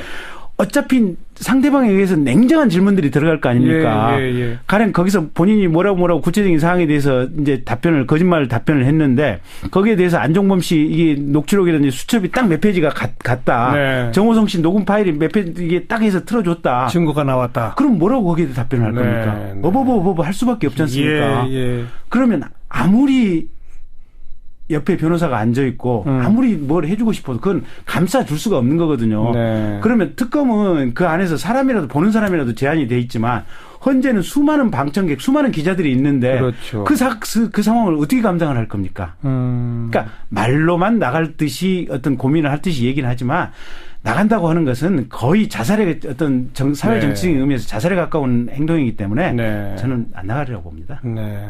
아니 일각에서는 대통령이 헌재 재판에 나올 테니 네. 기일을 따로 좀 잡아주시오. 네. 이런 식의 작전을 써가지고 네. 3월 13일 이정미 재판관 퇴임 이후로 네. 이 헌재의 결정을 자꾸 미루려고 네. 그럴 것이다라는 얘기들이 나오잖아요. 대통령 주변에 대통령을 적극적으로 지지하고 옹호하고 싶어하는 사람들 중에 그런 식의 머릿속에서 상상의 시나리오를 펼치는 사람은 있을 수 있겠으나 정작 대통령의 상황에 대해서 정확히 알고 이 사건을 냉철하게 바라볼 수 있는 사람들이 현재 이 사건 진행을 전체적으로 컨트롤하고 있다면 네. 대통령이 나가는 그런 우매한 결정은 안 할 거라고 봅니다. 특검의 대면 조사는 다시 지금 협상을 시작을 했다고 그러는데 네. 가능할까요? 그거는?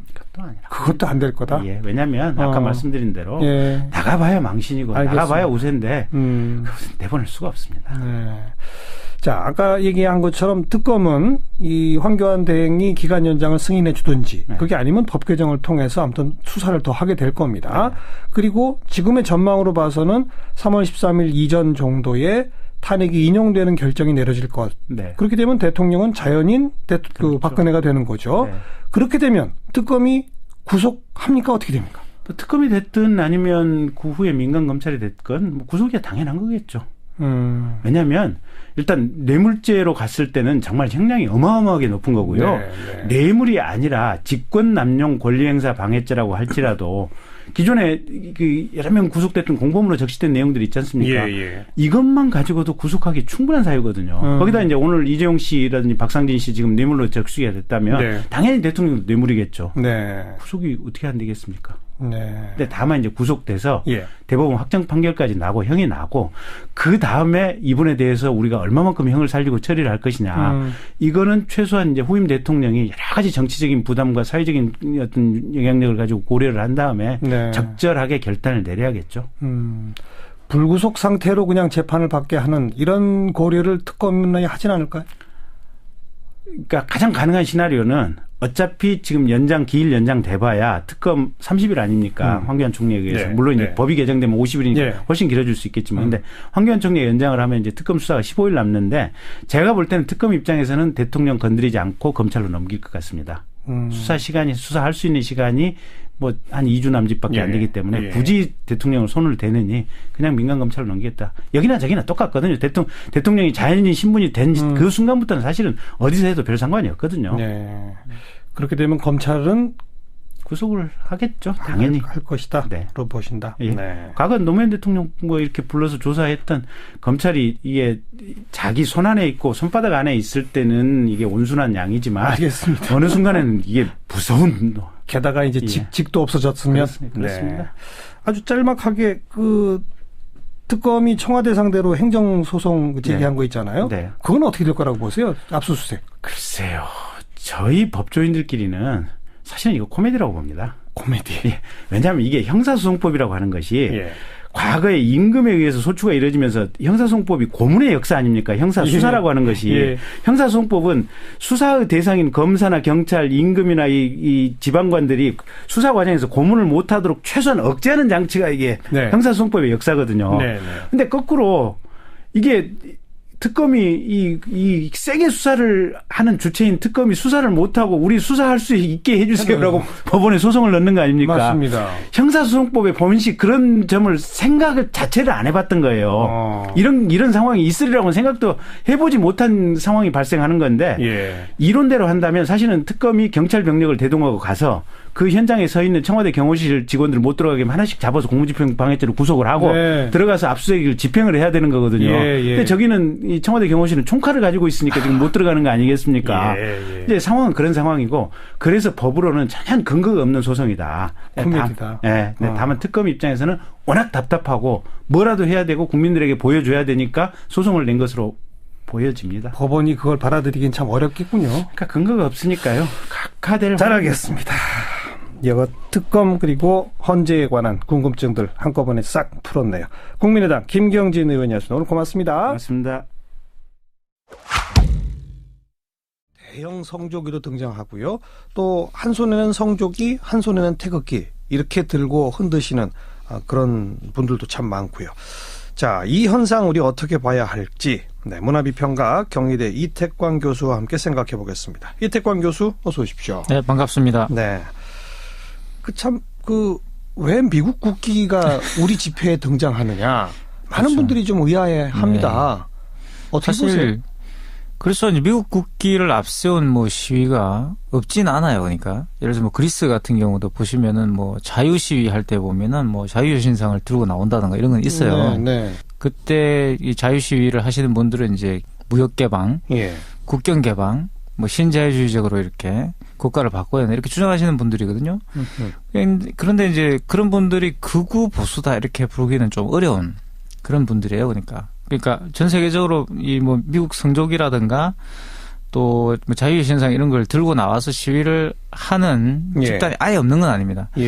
그런데 이제 한국 같은 경우는 이런 분들이 극우들이나 또 보수들이라는 거죠. 물론 본인들을 극우라고 지칭하진 않지만 보수라고 지칭하시는 분들, 애국자라고 지칭하시는 분들, 심지어는 본인들이 지금 하고 있는 집회 이름도 태극기 집회라고 붙였지 않습니까? 탄핵 반대 집회인데 이제 그런 식으로 애국자를 자처하시는 분들이 성조기를 흔들고 있다는 거죠. 그러니까요. 참 이상한. 그 애국의 대상이 일이에요. 대한민국이에요, 미국이에요. 그러니까 이제 보시는 분들이 헷갈리는 거죠. 도대체 뭘 위해서 저렇게 두 깃발을 들고 나왔냐라는 것이고요. 사실 논리는 이겁니다. 이제 미국이 없으면 살 수 없다. 미국이야말로 한국의 구세주고 미국에 대한 어떤 그런 혈맹 관계가 무너지면은 한국도 없다. 이런 주장을 하시는 분들이 한국에서는 극우이자 또 일부 보수들인 거죠. 그러니까. 그건 아마 뿌리는 한국 전쟁이겠죠. 기본적으로 이제 이게 우리나라가 이 냉전을 통해서 만들어졌기 때문에 이런 현상이 나타난다고 볼 수가 있는데 이게 단순하게 그냥 미제국주의 일식의 어떤 수사로는 설명이 안 되는 게 있죠. 왜냐하면 냉전을 통해서 그 건국된 나라가 우리만 있는 건 아니거든요. 말레이시아도 있고요. 또 잘 아시는 것처럼 아시아의 많은 국가들이 실제로 냉전을 통해서 만들어졌습니다. 냉전을 통해서 만들어졌는데다가 또 내전을 우린 겪었잖아요. 그렇죠. 한국 전쟁을 겪었고 그리고 분단이 지금까지 이어지고 있고. 근데 이제 저는 그 내전 상황이라는 건 한국만 특이한 것은 아니라는 거죠. 권헌익 교수라고 케임브리지에 지금 이제 계신 석좌 교수로 계십니다. 이분이 연구한 게 바로 그거예요. 냉전이라는 것이 한국의 특수한 상황. 다시 말하면 우리만이 그런 냉전의 어떤 피해자고 우리만이 그런 걸 겪은 것처럼 생각하시는데 이 권헌익 교수의 연구에 따르면 그렇지 않죠. 여러 냉전이 있었습니다. 그러니까 아시아야말로 냉전의 각축이 벌어졌던 장소였어요. 우리만 냉전을 겪은 게 아니라는 거죠. 내부의 내전도 겪었다. 그렇죠. 내전도 겪고 거기서도 양민 학살이 일어났고 제노사이드가 다 일어났어요. 타이완 같은 것도 마찬가지죠. 그런데 왜 거기에서는 이런 현상이 발생하지 않느냐는 거죠. 왜 미국기와 자국의 깃발을 같이 흔드는 성조기와 자기의 깃발들을 같이 흔드는 그런 시위가 일어나지 않느냐는 겁니다. 이게 참 궁금한 이야기죠. 정말 궁금해요. 왜 우리만 그런 거예요, 사실은. 우리만. 예. 저는 이게 이런 그 현상의 실마리를 이해하려고 그러면 일단 인천의 자유공원을 한번 가봐야 된다라는 생각이 듭니다. 거기 메가더 장군 동상이 있죠. 네. 그 자유공원에 가보시면 그 말씀하신 것처럼 메가더 장군 동상이 거기 있어요. 근데 재밌는 거는 이 비슷한 어떤 그런 동상들이 건립되어 있는 곳이 있는데 싱가포르를 가보시면 싱가포르를 점령했던 최초로 와서 이제 발견하고 거기를 식민지로 만들었던 영국 장군 그 동상이 서 있죠. 예. 그건 꽤 오래된 이야기입니다. 예. 근데 메가더 장군 같은 경우는 사실 얼마 되지도 않은 거고 예. 1950년대 인천 상륙작전을 기리기 위해서 세워져 있는데 그 밑에 보시면 그 건립문이 있어요. 뭐라고 써 있습니까? 거기에 보면은 운동권 경문 같은 내용이 거기에 있습니다. 읽어보시면은 굉장히 그 멋지게 적혀 있는데 메가더 장군이 와가지고 정의에는 국경이 없고 투쟁에는 산도 불도 거침이 없다. 네. 이러한 정의로서 이러한 투쟁을 감행하여 자유세계의 노선 위에 승리를 가져오고 그리하여 만인의 감격과 찬양을 몸에 두른 이가 있었으니 그가 바로 여기 이 동상의 주인공 더글러스 메가더 장군이다. 이렇게 적혀 있어요. 맨 네. 서두가. 네. 그리고 그 밑에 보시면은 이러한 메가더 장군이 오셔가지고 한국을 구하지 않았다면 한국은 있을 수 없다. 네. 이런 이야기로 네. 이렇게 전체 건립문이 마무리를 짓고 있습니다. 일종의 한국의 구세주. 네, 그 이런 굉장히, 식의 의미네요. 그렇죠. 우리가 이미 알고 있는 게 굉장히 훌륭한 문인의 작품이에요, 이게. 근데 거기를 보시면 여기서 보시면은 한국 우파들이 한국이 건립되는 과정을 뭐라고 묘사하고 있냐면 투쟁과 전쟁. 네. 이 과정을 통해서 형성됐다. 이렇게 주장을 해요. 예. 근데 그럼 투쟁과 전쟁은 바로 앞에서 말씀드렸던 것처럼 공산주의에 대한 투쟁과 전쟁이었겠죠. 그렇죠. 단순한 외적도 아니고. 예. 근데 여기서 한번 이 6.25가 일어나기 전에 한국 상황을 한번 보시면, 생각해 보시면, 그때는 남북이 분단되기 전에는 우리 스스로를 동포라고 불렀습니다. 네. 남북이 따로 있었던 것도 아니고, 동포라는 것은 세포 같다는 뜻입니다. 이거는 그 민족주의 중에서도 서양 민족주의에는 이런 동포라는 개념은 없어요. 그러니까 같은 세포를 타고난 민족, 네. 나치 정도나 이제 아리안족의 동일한 피를 나누고 있는 이렇게 주장을 하죠. 일반적인 민족주의에도 이런 그 경향이 잘 나타나지 않습니다. 한국 같은 경우는 이런 생물학적인 어떤 상상력이 아주 들어있죠. 민족에 대해서. 예. 같은 피를 나누고 있는, 같은 유전자를 가지고 있는, 그리고 뭐 잘 아시는 것처럼 북방에서 내려온 거죠. 말 타는 기마민족의 후예. 뭐 이런 식의 생각이 있는데 얼마 전에 뭐 그 대학 연구소에서 한국 유전자 지도를 분석해서 보니까 60% 이상이 동남아에서 왔다. 그런데 재미있는 건 거기 그 결과를 발표한 기사 댓글을 한번 가보시면 그게 반발하는 분들이 굉장히 많습니다. 아니다라고. 우리는 기마민족이다. 왜 동남아냐. 유전자 분석 결과를 네, 부인하는군요. 그러니까 그렇습니다. 예. 그냥 그만큼 과학을 이제 부인하는 거죠. 왜 그런 일이 벌어지냐. 그만큼 신화적인 믿음이 강하다는 거예요. 네. 민족에 대한. 근데 한국 우파들은 그 이미지가 이제 메가더 장군으로 대표된 한국 전쟁인 겁니다. 근데 이 한국 전쟁이 뭐냐는 거예요. 공산주의자라는 새로운 세력. 이전에 존재하지 않았잖아요. 공산주의자라는 사람이. 예. 근데 이 사람이 나타나가지고 갑자기 이제 전쟁을 하게 되고 그리고 이 공산주의 때문에 같은 동포라고 불렀던 사람들을 어떻게 만듭니까? 적으로 만들게 되는 거죠. 빨갱이 적. 그리고 갑자기 네. 저 태평양 건너, 그죠? 이전 구한말에는 또 다른 그 양의의 어떤 적이라고 불렀던 조선 사람들이 그 미국을 우방으로 생각하게 된 거예요. 네, 네. 이 세상이 완전히 뒤집힌 거죠. 근데 축이 바뀐 겁니다. 동포가 적이 되고 그렇죠. 오히려 이방인이 친구가 되는. 친구가 되는. 네. 아주 경천동절일이 일어나게 된 거예요. 근데 이 중심에 바로 한국 우파 또는 한국의 보수들이 있다는 겁니다. 네. 이런 어떤 뒤바뀐 세계. 어떻게 예. 보면 신천지가 온 거죠.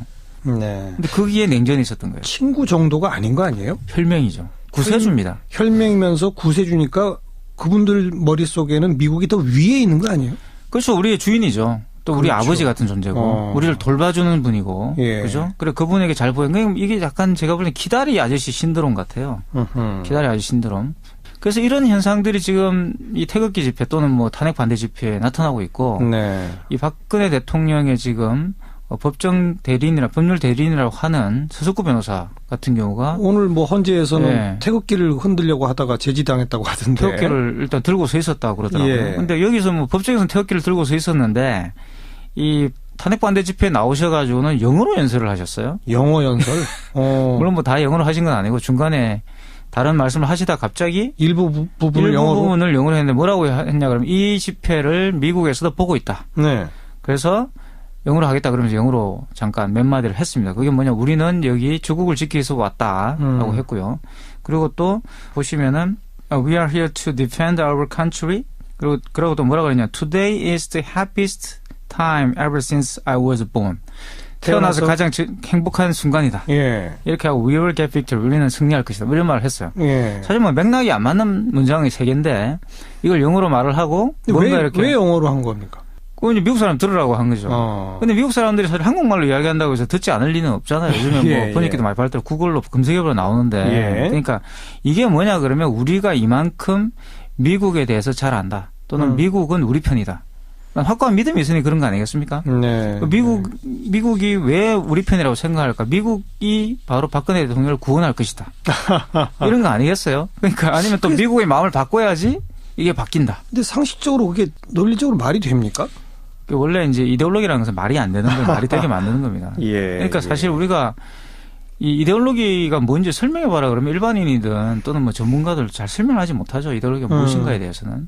그러니까 정의는 할 수 있겠지만 그 이데올로기가 어떻게 사람을 바꾸게 만드는지는 현실로 볼 수는 있겠지만 그걸 설명해낼 수는 없습니다. 우리가 공산주의가 뭐냐 물어보면 사실 설명이 어렵잖아요. 그걸 연구하신 분이 아니고는.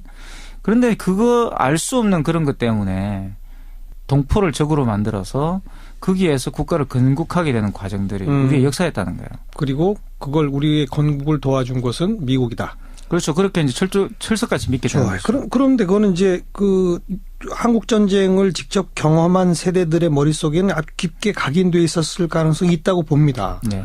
근데 젊은 층들도 요즘 그런 집회에 나가서 성조기를 흔들잖아요. 그렇죠. 그들의 생각은 또 왜 그런 겁니까? 저는 그러니까 과거에 지금 탄핵 반대 집회에 모이시는 그 나이 드신 어르신 세대들 같은 경우는 미국이 우리의 구세주고 정말 우리를 도와준 훌륭한 친구라고 생각을 하면서 동시에 공포심이 있었어요. 공포. 네. 공포심이 있었죠. 두려워했죠. 그러니까 미국 만약에 말을 안 들으면 우리가 당할 수 있다. 예. 그 전쟁 과정에서 그 끔찍한 그런 걸 봤기 때문에 그건 공포심이 있지만 지금 젊은 세대들 특히 지금 넷 우익이라 불리는 이 세대들 일베와 같은 세대들은 그렇지 않습니다. 그러니까 미국을 합리적으로 신봉하는 거죠. 미국의 그러한 효율성, 미국 자본주의, 미국의 어떤 부 이런 것들을 숭배하는 거예요. 그러니까 이게 이제 진짜 친미라고 볼 수가 있는 거죠. 진짜 극우적인 차원에서 미국의 어떤 그런 힘을 숭상하는 그런 거라고 볼 수가 있습니다. 그래서 이런 넷 우익들의 어떤 활동, 다시 말하면 젊은 세대들에게 전이된 이런 친미주의는 형태는 유사하지만 내용은 저는 좀 다르다 봐요. 훨씬 더 강력한 친미네요. 그래서 여기는 이제 미국 자본주의를 숭상하는 것이죠. 미국 자본주의를 숭상하는 것이고 어떻게 보면 신자유주의를 숭상한다고 말할 수가 있습니다. 미국으로 대표되는. 그러니까 사실 탄핵 반대 집회에 나오시는 이 나이 드신 어르신들은 사실 미국의 신자유주의를 지지하는 건 아니거든요. 미국이 우리를 구해줬기 때문에 은덕을 갚아야 된다. 이런 식의 약간 전통적이고 보수적인 그런 생각과 또 미국에 대한 공포심과 또는 그 공산주의에 대한 두려움과 이런 것들이 다 결합이 돼가지고 지금 드러나고 있다고 한다면 넷 우익들이 보여주고 있는 친미주의라는 것은 미국의 신자유주의 정책이라든가 미국이 가진 자본주의라든가 또 미국이 가진 군사력 이런 것에 대한 숭배예요. 실질적인 추상적 힘에 대한 숭배죠. 그래서 더 이제 실질적인 그런 극우적인 어떤 양태를 띠고 있다고 볼 수가 있고 어떻게 보면 진정한 친미주의가 아닌가 이런 생각도 듭니다. 네. 그 약간 생각은 다르지만 성조기를 함께 드는 것은 그런 의미에서 둘 다 어쨌든 친미는 친미인 거죠. 그렇죠. 이제 이 언어가 좀 다르죠. 그러니까 예를 들어 이런 거죠. 그러니까 세계 질서에서 미국이 없는 세계 질서를 상상할 수 있느냐, 중국의 세계 질서로 한국이 들어가면 잘 살겠느냐 이런 식의 이야기를 하는 거예요. 네. 정도의 차이가 있지만, 그러니까 넷 우익들이 그냥 그 이전의 어떤 냉전 세대 그 우익들처럼 감정적인 차원에서 미국을 지지하고 하는 건 아니고요. 미국의 세계 질서를 지지하는 거죠. 그리고 미국의 세계 질서가 붕괴하게 되면 무슬림 극단주의라든가 또는 북한을 비롯한 그런 테러 집단이라든가 또 중국과 같은 그런 패권주의가 부상할 것이고 거기 우리들은 손해를 끼칠 것이다. 그런 혼란기에 살기 싫다. 이런 또 마음이 있는 거예요. 그러니까 훨씬 합리적 언어로 이것을 설명하는 거죠. 이런 걸 근데 보수라고 부를 수 있나요? 그래서 굉장히 이제 이런 것들은 사실 우리가 이제 보수, 진보 이런 규정들은 전통적인 유럽 정치사에서 나온 거죠. 뭐 잘 아시겠지만. 그런 유럽 정치는 제가 볼 땐 전후 특히 2차 세계대전 이후에 그런 체제에서는 붕괴했다고 저는 생각이 들어요. 그러니까 특히 아시아에 오게 되면 진보 보수라는 것은 무의미해지는 거죠. 그러니까 진보를 하던 분들이 보수가 되는 것은 아주 빠르고요. 특히 식민지적 경험을 거친 나라들 같은 경우 그런 어떤 진보주의를 표방했던 사람들이 집권하고 또는 그 국가를 관리하는 차원에 가면 이제 우파가 되는 경우를 심심찮게 볼 수가 있습니다. 그러니까 놀라운 게 뭐냐면 옛날 인제 식민지 시대에 일본의 마르크스주의 경제학자들이 대다수는 경성대학에 와서 교편을 잡고 있었어요. 네. 그러니까 지금은 서울대죠. 예. 서울대의 많은 그 당시에 일본 교수들, 경제학과 교수들은 마르크스주의자들이었어요. 좌파 학자들. 왜냐하면 자기 본토에서는 잡을 못 잡으니까. 예. 본토에서는 교직을 얻지 못하니까 식민지 변방으로 온 거예요. 근데 이런 양상들은 대부분 다른 식민지 국가에도 비슷하게 보이거든요. 그런 분들의 제자들이 국가를 세우게 되면 우파가 되는 겁니다. 그래요. 우리나라도 그렇습니다. 우리나라도 대부분 보시면은 한국의 보수 경제학자들 또는 극우 경제학자들 불리는 분들의 스승들은 대부분 마르크스주의자인 경우가 굉장히 많습니다. 아, 그래요. 그래서 굉장히 이분들이 마르크스주의에 대해서 특히 공산주의에 대해서 갖고 있는 많은 어떤 생각들은 몰라서 그렇다기보다는 우리는 이미 알고 있지만 그게 얼마나 나쁜지 알아라는 태도가 굉장히 강해요. 그분들 같은 경우는. 그렇다면 우리의 보수 쪽에서 이런 친미주의라고 하는 것은 앞으로 계속 지속되게 가겠군요. 그렇죠. 좀 다른 형태로 지속될 것이고요. 저는 이것은 한국이 친미주의라 불러서 그렇지 저는 다른 말로 바꿔서 생각을 해봐야 한다고 봅니다. 그게 뭐냐면 대안은 없다라는 생각이라는 거죠. 이 생각이 하는 거죠. 한국의 친미주의라는 것은 사실 대안은 없다는 것이에요. 그러니까 극우도 마찬가지입니다. 지금 나이 들은 그 냉전 세대, 냉전 우익들도 마찬가지로 대안은 없다는 거죠. 소련을 선택했으면 봐봐 우리가 어떻게 살았을까라는 거예요. 네. 이 대안은 없다라는 이 강력한 정언 명령을 넘어가야 된다고. 이것과 다른 대안은 있다. 대안은 무엇인가? 그렇죠. 라는 것을 물어봐야 된다. 다양한 대안을 토론할 수 있어야 되는데 아예 딱 문을 닫아버리면 그렇죠. 그게 바로 보수고 극우입니다. 이제 좀 왜 성조기를 그렇게 열심히들 흔드시는지 이해가 되는군요. 오늘 여기까지 합시다. 수고하셨습니다. 네, 감사합니다. 네, 경희대학교 이태광 교수였습니다. 이게 이제 조금만 더 기술이 발전되면 대륙간 탄도탄 ICBM으로 되는 거 아니냐 그렇게 해석해도 되는 겁니까?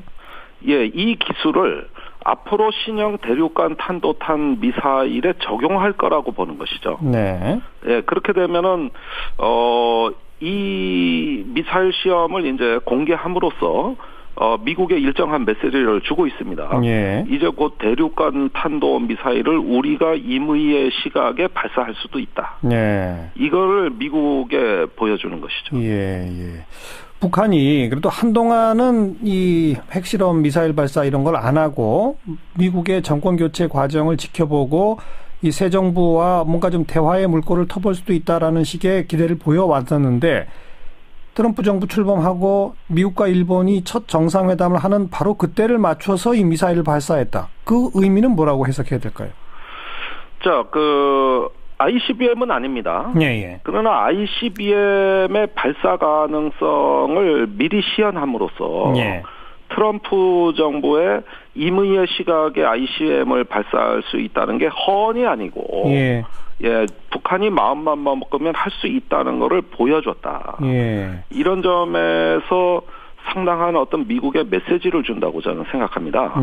그러니까 결국은 이게 바로 북한식의 그 미사일에 대한 일종의 어떤 비즈니스라고 저는 생각이 드는 것이 바로 미국하고도 통 크게 협상하는데 판이 안 열리면 ICBM으로 가겠다. 이런 의미가 있다고 보여집니다.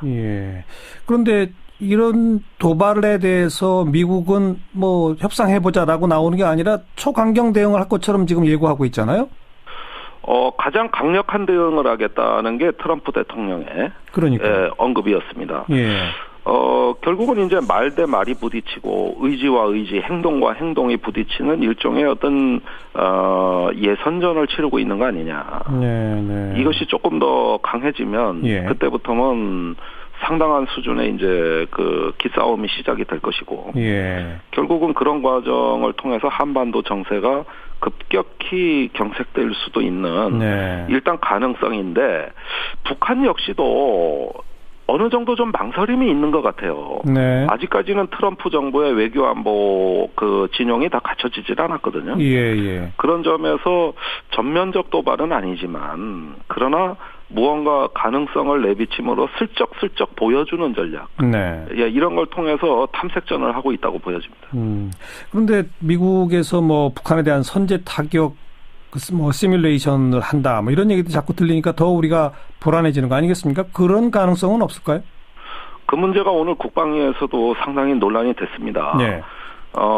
미국의 선제 타격이 도대체 무엇을 의미하는 건가 우선 논쟁인데 네. 우리 그 킬체인 전략에도 선제 타격 개념은 있어요. 네. 이건 뭐냐면 북한이 미사일 발사 징후가 정말로 움직일 수 없이 분명할 때 네. 이럴 때는 선제 타격해 미사일을 제거하는 것으로 돼 있거든요. 예. 근데 미국에서 정가나 정부 일각에서 나오는 선제 타격 개념이 그 개념이냐는 것이죠. 네. 그게 아니라 말 그대로 미사일 발사 전쟁이 임박했다는 조짐이 없어도 정밀 폭격을 통해 가지고 그 가능성을 사전에 제거시켜 버리는. 예. 말 그대로 이건 예방 공격이라는 개념인데. 예. 이런 선제 공격 개념을 이야기한 것이냐는 겁니다. 그런데 그 부분이 분명치 않은 걸로 보여집니다. 아직 분명치 않아요? 예, 분명치 않고 미국 자신도 뭔가 그런 가능성 모든 옵션을 고려하겠다 이런 이야기지. 뭐 94년에 클린턴 대통령이 영변을 폭격할 때가처럼 네. 이렇게 준비된 발언도 아닌 것 같고. 예. 그런 가운데서 이 북한과 미국이 서로에 대한 탐색전이 매우 치열하게 진행되는 걸로 보여집니다. 네. 트럼프 대통령이 언급한 초강경 대응이 혹시 선제 타격일 가능성은 어떻게 보세요? 배제할 수 없습니다. 아, 그래요? 저는 반드시 그렇다고는 이야기하고 싶지 않지만 예. 지금 트럼프 정부가 정권 초기에 힘을 과시하려는 굉장히 그 충동적인 성향을 보여주고 있습니다. 그렇죠. 그래서 처음에 그 타겟이 중국이 아니냐. 예. 이런 예상도 많이 했지만은 갑자기 또 중국의 화해 제스처를 내밀었거든요. 뭐 하나의 중국 원칙 존중한다 이런 식으로? 그렇습니다. 네. 그러니까 그거 얼마 전까지만 해도 왜 하나의 중국 원칙 그 고수하냐, 폐기할 수 있다 이러던 트럼프 아닙니까? 그러니까요. 그러니까 제가 어떨 때 보면은 트럼프 본인은 자신의 외교 안보 정책을 알고 있는 건지. 네. 예, 제일 트럼프의 다음 행동을 예측 못하는 것은 정작 미국 본인이 아닌가. 이런 생각도 해봅니다. 그러니까 이 이른바 선제 타격이라는 것도 완전 배제할 수는 없다. 배제할 수는 없죠. 어떻게 어디로 네, 안녕하세요. 오늘은 자유한국당 얘기를 좀 해볼 텐데 요즘 지지율이 조금 올라갔죠? 예, 갈라지기 전 새누리당에 대면은 뭐 비길 바가 못 되지만 요새 한 10% 중반대입니다. 통상적으로. 네. 2, 3주 전만 해도요. 국민의당한테는 많이 뒤지고 바른정당하고 비슷비슷했거든요. 예. 근데 최근에 보면은 바른정당은 따라오지도 못하고 국민의당하고 엎치락 뒤치락입니다. 국민의당을 이기는 경우도 종종 있어요. 예. 그리고 오늘 뭐 작으나마 낭보도 하나 있었습니다. 낭보? 예. 좋은 소식? 그렇죠. 뭐죠? 중앙선관위가 자유한국당이 당명 약칭으로 한국당을 사용할 수 있다 이렇게 밝혔습니다. 네. 뭐 금지 규정이 없다는 거죠. 앞서 이제 민주당이나 바른정당 등은 한국당이라고 못 불러주겠다, 자유당이라고 하겠다 그랬는데 자유한국당의 논리는 신한국당도 있었다. 네. 이건 못 쓸 게 뭐냐 그랬기 때문에 선관위가 이렇게 판단을 했고 아마 언론들은 쓸 것 같습니다. 네. 어쨌든 당명도 바꿨고 지지율도 조금 올라가고 뭐 좋은 소식들이네요. 그렇죠. 오늘 임명진 위원장이요. 그때 이제 그 비대위원장이 된 직후에 금배지를 반납받았어요. 의원들 금배지를 달고 다닐 자격이 없다. 그랬었죠. 그래가지고 이제 그 금고에 보관해놨다가 오늘 그 돌려주는 이벤트를 했습니다. 다 돌려줬어요? 예. 그래서 곧 뭐 지도부가 버스를 타고 전국 투어도 할 거라고 그래요. 예. 그리고 뭐 새로 영입되는 인사도 한 분 또 나타났죠? 맞습니다. 내일 공식적으로 이제 기자회견을 한다는데 김진 전 중앙일보 논설위원. 네. 좀 이제 강경한 보수 색채의 논객이었지 않습니까? 토론 프로에 자주 나오는. 그렇죠. 예. 얼마 몇 달 전에 이제 회사를 그만두셨는데 내일 자유한국당에 입당한다고 합니다. 대선 출마 선언도 이제 같이 할 것 같다는 이야기가 들려요. 예. 이게 그리고 보면요. 대선 주자구는 자유한국당이 제일 많습니다. 제일 많아요? 예. 지금 누가 출마 있죠? 선언을 해놓은 분이 이인재, 원유철, 안상수, 그 창원시장 안상수 말고 인천시장 지낸 국회의원 안상수 의원. 여기다 이제 김진 의원 있죠. 그리고 공식 출마 선언은 안 했지만은 김문수 전 의원 뭐 사실상 출마 선언한 거나 다름없고 조경태 의원도 곧 출마 선언을 할 것 같다는 이야기가 들리고 김관용 경북지사도 선언만 남았다. 그리고 홍준표 경남지사가 지금 2심 중인데 2심에서 만약에 그 무죄 판결이 나오면은 곧바로 출마 선언을 할 것 같다. 그리고 황교안 총리도 만약에 나간다면은 자유한국당 아니겠냐. 이렇게 이제 보죠. 정말 숫자로는 제일 많네요. 10명, 뭐 11명 이렇게 됩니다. 근데 이게 냉정하게 말하면은 현재로서는 황교안 총리를 제외하고는 그리고 황 총리는 출마 선언이라든지 이런 예고를 한 바가 없잖아요. 없죠. 정치인 중에서는 유의미한 지지율을 기록한 사람이 없어요. 김문수 전 지사가 한 1% 미달하는 지지율을 보였다가 말다가 하고. 지금 그 한 10명가량 되는 사람을 다 여론조사 하기도 어려운 거 아니에요? 그니까요. 이게 제가 전에 황교안 총리가 왜 여론조사에 들어가기 시작했는지 의문이다 이런 말씀드렸는데요. 여론조사에 들어가기도 어렵습니다. 왜냐하면은 여론조사 기간마다 조금씩 다른데 아예 주관식으로 묻는 곳이 있습니다. 대통령 뭐 누구를 지지하십니까? 자기로. 이 기관은 보통 1위 후보 지지율이 다른 데보다 조금 낮게 나와요. 객관식으로 묻는 데보다. 그리고 하위층이 좀 나옵니다. 그래봤자 이제 한 7, 8등까지 발표를 해요. 말이 7, 8등이지 이게 쉬운 일이 아닌 게 손학규, 남경필 이런 분 정도가 말하자면 한 커트라인에 걸립니다. 그리고 객관식으로 보기를 주고 고르게 하는 기관이 있는데 이것도 최대 8명이고 요새 좀 줄이는 추세예요. 근데 자유한국당에서 여기 누구를 넣어주려면은 누구 빼야 되지 않습니까? 지금 뭐 누구를 빼고 자유한국당에 이런 분들을 넣어줄 수 있겠습니까? 그러니까 여론조사 안에 들어가기도 쉽지가 않다는 거예요. 그만큼 지지율도 다 미미하고. 그런데 왜 이렇게 숫자는 많아요? 자, 두 가지가 있을 것 같습니다. 일단 강력한 주자가 없지 않습니까? 황교안 총리 빼놓고는요. 황 총리가 만약에 안 나온다면 안 나올 가능성도 저는 꽤 높다고 보는데 뭐 나도 후보가 되지 말한 법이 없다. 해볼 만하다. 그렇죠. 다 그렇게 생각하는 거고 그리고 만약에 후보가 된다. 거기다 황 총리가 안 나온다. 그럼 갈 데 없는 보수표가 어쨌든 이 자유한국당 후보한테 갈 거 아니냐. 거기다 그럼 기호 2번 정당입니다. 자유한국당이 지금 90몇 석이니까요. 그렇죠. 이게 해볼 만한 거죠. 대통령이 안 된다 하더라도. 당선 가능성은 높아지는 게 아니잖아요. 그렇다고. 그렇죠. 그래서 이제 제가 누구누구라고 말씀 안 드리겠는데 후보 되는 것도 아니고 경선에 나가는 거가 목표인 분도 좀 보이는 것 같아요. 이게 당내에서 나온 이야기입니다. 지방선거 보고 하는 거 아니냐 결국은. 하면은 경선도 하고 원내 2당이니까 토론 같은 것도 TV에서 막 해주고 그럴 거거든요. 그러니까 이름 알리기 목적이다. 근데 이게 장기화되면은 뭔가 좀 뭐랄까 긴장감이 높아지는 게 아니라 좀 긴장감이 오히려 낮아질 수도 있을 거예요. 제가 생각할 때 자유한국당 쪽에서도 좀 빨리 좀 추리는 게 필요할 것 같아요. 될지 모르기 때문에 이런 말씀이군요.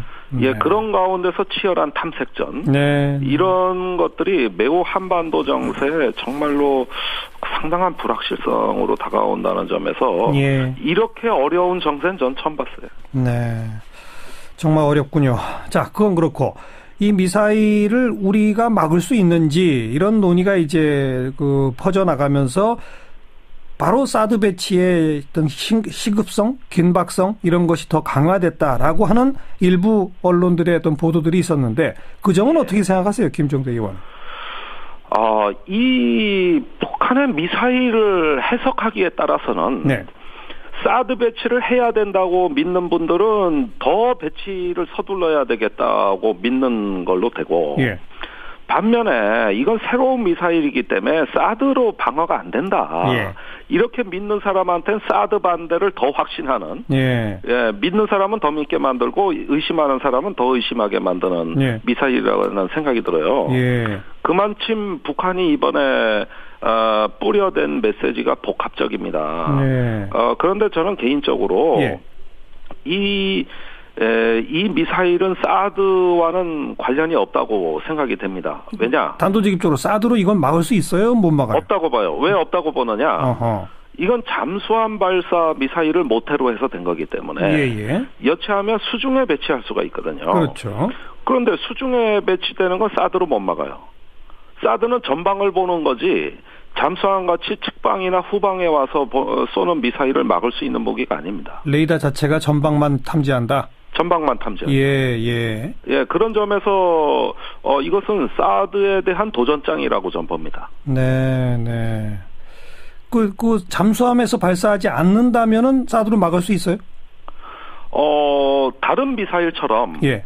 우리가 요격 가능한 범위에서 똑같이 발사를 해준다면 그렇다면 사드의 효용성은 계속 주장할 수 있겠죠. 예. 그러나 그것은 제가 보기에는 순진한 기대가 될 수 있어요. 네. 무슨 뜻입니까? 그러니까 통상적인 범위가 아닌 고각 발사 같은 걸 하게 되면 못 막아요? 고각 발사를 가정으로 해서 사드를 배치한 겁니다. 예. 그런데 그 고각 발사라는 것은 실전에서 사용하는 작전 개념이 아니고 네. 어디까지나 이번에 시험 목적상 네. 이번 가장 중요한 목적은 이번에 엔진의 성능을 시험하는 거니까 예, 그런 어떤 그 시험용 개념이지 이것이 바로 실전 개념이라고는 생각되지 않고 이 점은 국방부도 인정하는 부분입니다. 그렇게 되면 사드 요격하기 좋게 이렇게 고각 발사를 실전에서 한다? 이거는 국방부를 포함해 많은 군사 전문가들이 다소 회의적으로 보는 부분입니다. 예. 그러니까 여기서 말하는 고각 발사가 거의 직각에 가깝게 쏘는 그걸 말하는 거죠? 그렇습니다. 그렇게 발사할 경우에는 사드로 이걸 요격할 수 있다? 예, 떨어지기 사드로 전에. 요격할 가능성을 높이는 이건 확률의 게임입니다. 예, 100% 확실한 건 어디도 없어요. 예. 그런데 고각 발사를 했을 때 문제점은 뭐냐면은 미사일은 미사일이 개발된 목적이 있습니다. 네. 그런데 고각 발사라는 건 비정상적으로 발사한다는 얘기예요. 그 실험용으로 하는 거구나. 예. 그렇습니다. 이게 대기권 진입할 때 공기와의 마찰 각도가 커지거든요. 예. 그러면은 열이 더 고열이 발생할 것이고. 그렇죠. 예, 그러면은 탄두를 보호해야 되는데 문제가 발생되기 때문에 이것은 실패할 가능성이 높아서 비정상적 발사에 해당되는 것이죠. 네. 그러니까 실전에서는 고각 발사를 할 리가 없고 고각 발사가 아닌 경우에는 사드로 못 막는다. 예, 저는 그렇게 봅니다. 네. 자, 그러면 어떻게 해야 합니까? 우리가 지금 해야 할 것은. 오늘 국방부 장관은 이 한국형 미사일 방어 체계를 가지고 이 미사일을 막을 수 있다. 이런 식으로 답변했다면서요? 보도된 바에 따라. 아이고, 한국형 미사일 방어로 막을 수 있다는 거는 참 코미디 같은 얘기인데 지금 미국의 사드도 지금 효용성을 의심하는 판에 한국형 미사일 방어라는 게 뭐냐면은 지금 개발된 게 고도 15km짜리 요격 미사일이고 이제 50km짜리 개발 중에 있어요. 그런데 고각이란 건 뭡니까? 저번에 발사한 것은 1,400km까지 올라갔고 이번엔 500km까지 상공을 치솟았는데 그럼 고고도 방어용이 아니에요. 한국형 미사일 방어는 어디까지나 저고도용이고 이런 것들을 한국형 미사일 방어로 대체한다고 일부 대선 주자도 그런 얘기를 했는데 저는 그런 발언은 자칫 굉장히 무지하다는 평가도 받을 수 있으니 신중했으면 좋겠습니다. 자, 그러면 어떻게 해야 합니까? 군사적 대응 그다음에 정치적 대응 두 가지로 나눠서 정리해 주시면요. 군사적 대응은 역시 북한의 미사일이 방어를 통해서 제압할 수 있다는 것은 일단 불가능하다는 걸 인정해야 됩니다. 예, 그래서 그런 방식보다는 북한의 미사일을 탐지하는 어떤 정찰 능력 쪽으로 더 힘을 기울여야 되겠고 사전에 탐지가 된다면 다른 방식에 의한 어떤 대비가 가능할 수 있거든요. 그런 면에서 정보력이 핵심이라고 저는 생각이 들고요. 그다음에 정치적으로는 이런 북한의 미사일을 자꾸 우리한테 보여주는 데는 일종의 메시지를 발신하려는 북한의 의도입니다. 그래서 빨리 예방 외교, 어떤 북한의 미사일이 사용할 이유가 없도록 일단은 예방 외교가 지금은 돼야지 군사적 대책으로는 이것을 대비하기에는 거의 불가능하지 않느냐. 예방 외교의 핵심은 결국 대화의 물꼬를 트는 것 이것입니까? 일단은 외교라면은 대화도 있고, 그것도 직접 대화가 있고, 간접 대화가 있고, 이런 등등의 어떤 긴장 완화 조치, 이것이 예방 외교라고 생각이 됩니다. 그런데 뭐 당장 한미 합동 군사 훈련도 곧 예정이 돼 있고 역대 최대급으로 간다고 그러고 당분간은 점점 긴장이 고조되는 이런 상황 말릴 수 없겠군요. 그러니까 계속 이렇게 긴장이 악화되고 또 전쟁의 공포가 고조된다고 한다면은 이것은 군사적 범위를 초월해서 네. 대한민국 존립 자체에 영향을 미치는 심각한 사태니까 예. 그 전. 안녕하세요. 특검이 이재용 부회장에 대한 구속영장을 재청구했네요. 뭐 내일쯤 결정한다고 하더니 상당히 빠르게 결정을 했네요. 그렇습니다. 지금 뭐 거의 지난번에 그 법원이 구속영장 기각한 이후 26일 만에 대신청을 했는데요. 네. 혐의는 뇌물공여 등의 혐의, 뭐 기존과 같은 그런 혐의로 보입니다. 예. 그동안 보강 수사를 통해서 추가로 이제 확보된 증거들이 있는데요. 예를 들면 안종범 전 수석의 이제 그 추가로 발견된 업무 수첩 여기에 담겨 있는 내용들이 상당히 이제 이 재청구의 근거가 된 걸로 보이고요. 예. 이외에도 공정거래위원회 이제 압수수색해서 이제 그 삼성 SDI의 삼성물산 지분 1,000만 주 매각해야 된다는 것을 500만 주로 줄여줬다. 그래요. 이 의혹 관련도 이 재청구 근거가 된 걸로 보입니다. 네. 그리고 또 이 최순실 씨 등 정유라 씨 등에게 국정농단 의혹 이후에도 20억 원이 넘는 명마를 우회 제공했다. 이것도 이제 이 재청구의 근거 중 하나인데요. 이와 관련해서는 삼성그룹의 박상진 사장, 이 최순실 씨를 지원하는 데 실무적으로 핵심 역할을 했다고 하는 이 인물도 같이 이제 구속영장이 청구된 것으로 그렇게 보도가 되고 있습니다. 승마협회 회장이죠. 박상진 사장이. 그렇습니다. 예. 네. 내일 모레 16일 10시 반에 영장 실질 심사를 한다니까 그날 밤늦게 아마 결론이 날 것 같군요. 그럴 것 같습니다. 자, 트럼프 정부 안보사령탑으로 불렸던 마이클 플린 미 백악관 국가안보보좌관 전격 사임했네요. 그렇습니다. 뭐 정권 출범 3주일 만에 1호 낙마 사례가 나왔다 이렇게 보도가 되고 있는데요. 이 국가안보보좌관이라는 게 굉장히 핵심 직책이거든요. 과거에 이제 헨리 키신저도 거쳐갔던 직책이고 가장 이제 최근에 유명했던 거는 부시 정부 1기 때 콘돌리자 라이스 보좌관 같은 경우죠. 예. 마이클 플린 이 보좌관의 사임 이유는 러시아와의 부적절한 네트워크 의혹 여기에 대한 것인데요. 지난달에 트럼프 대통령 취임을 앞두고 세르게이 키실락 주미 러시아 대사와 접촉해서 대러시아의 제재 해제를 논의한 사실이 폭로됐다라는 것에 따른 겁니다. 네. 이 마이클 플린 보좌관은 이후에 러시아 대사와 접촉 사실은 인정을 했는데 제재 해제 뭐 이런 얘기는 나눈 적이 없다 이렇게 얘기를 했거든요. 네. 마이크 펜스 부통령도 이런 이제 발언 그대로 입장을 발표해서 두둔을 좀 했었는데 예. 이 제재 해제 문제를 실제로 거론했다 이런 내용의 보도가 쏟아지면서 결과적으로 부통령을 거짓말하게 만들었다 이런 이제 문제제기까지 받고 있는 셈이었습니다. 예. 야당인 민주당은 이 기밀 취급권을 해제해야 된다 이렇게 요구를 했고요. 중앙정보국 CIA도 마이클 플린의 핵심 측근인 부보좌관의 어떤 NSC 기밀 취급권 인가 요청을 거부하는 그런 상황이었기 때문에 네. 사임할 수밖에 없을 거다 이런 얘기 나왔었거든요. 상당히 빨리 사임이 현실화되는 그런 상황입니다. 이 사람은 어떤 사람입니까? 이제 군 장성 출신이고 국방정보국의 국장직을 맡고 있다가 발탁이 됐는데요. 다분히 이제 미국 중심적인 외교 노선을 갖고 있는 그런 사람으로 보이고요.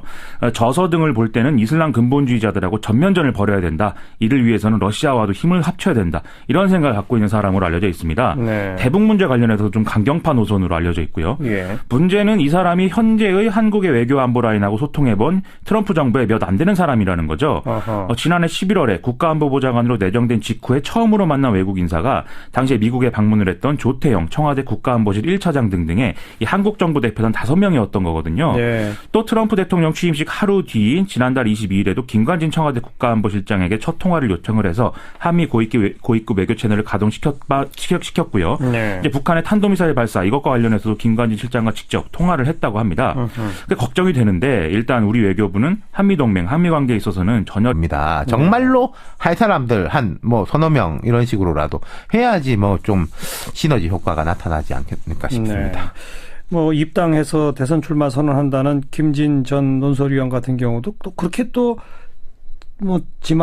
지명도랄까 이런 게 높은 분도 또 아니잖아요, 사실. 그러니까 이게 이런 게 있거든요. 아는 사람은 아는 분이 있고 모르는 사람도 아는 분. 김진 전 위원 같은 경우에 제가 분류할 때는 아는 사람은 아는 분이에요. 그러니까요. 근데 안철수, 문재인 이런 사람은 모르는 사람도 아는 사람이거든요. 네. 그 인지도의 벽을 넘기도 사실은 쉽지가 않은 거죠. 그런 급 되는 외부 인사 영입 같은 게 좀 있어야 될 텐데. 그렇죠. 그것까지는 아직 가시 성과가 없고. 네. 숫자만 많지 좀 별로네요. 근데 이제 전반적으로 어쨌든 자기들 분위기는 좀 좋아지고 있다. 하지만은 이게 딱 써먹을 만한 거는 아직 눈에는 안 띈다. 그렇게 정리할 수 있겠습니다. 네. 수고하셨습니다. 감사합니다. 윤태곤 실장이었습니다. 거리 탄도미사일을 발사했습니다. 북극성 2형이다. 이렇게 북한은 이제 부르고 있고요. 기술이 상당히 진전돼서 조만간 미국까지 겨냥할 수 있는 대륙간 탄도탄 ICBM 시험 발사도 가능할 수 있다. 이런 우려가 나오고 미국 대통령 아주 강력 대처하겠다. 이런 입장까지 내서 지금 분위기가 심상치 않은 상태죠. 마침 오늘 국회에서 국방위원회도 열렸는데요. 군사 전문가 또 국방위 소속 정의당의 김종대 의원 연결해서 자세한 얘기 들어봅니다. 김종대 의원 안녕하세요. 네, 안녕하십니까? 네.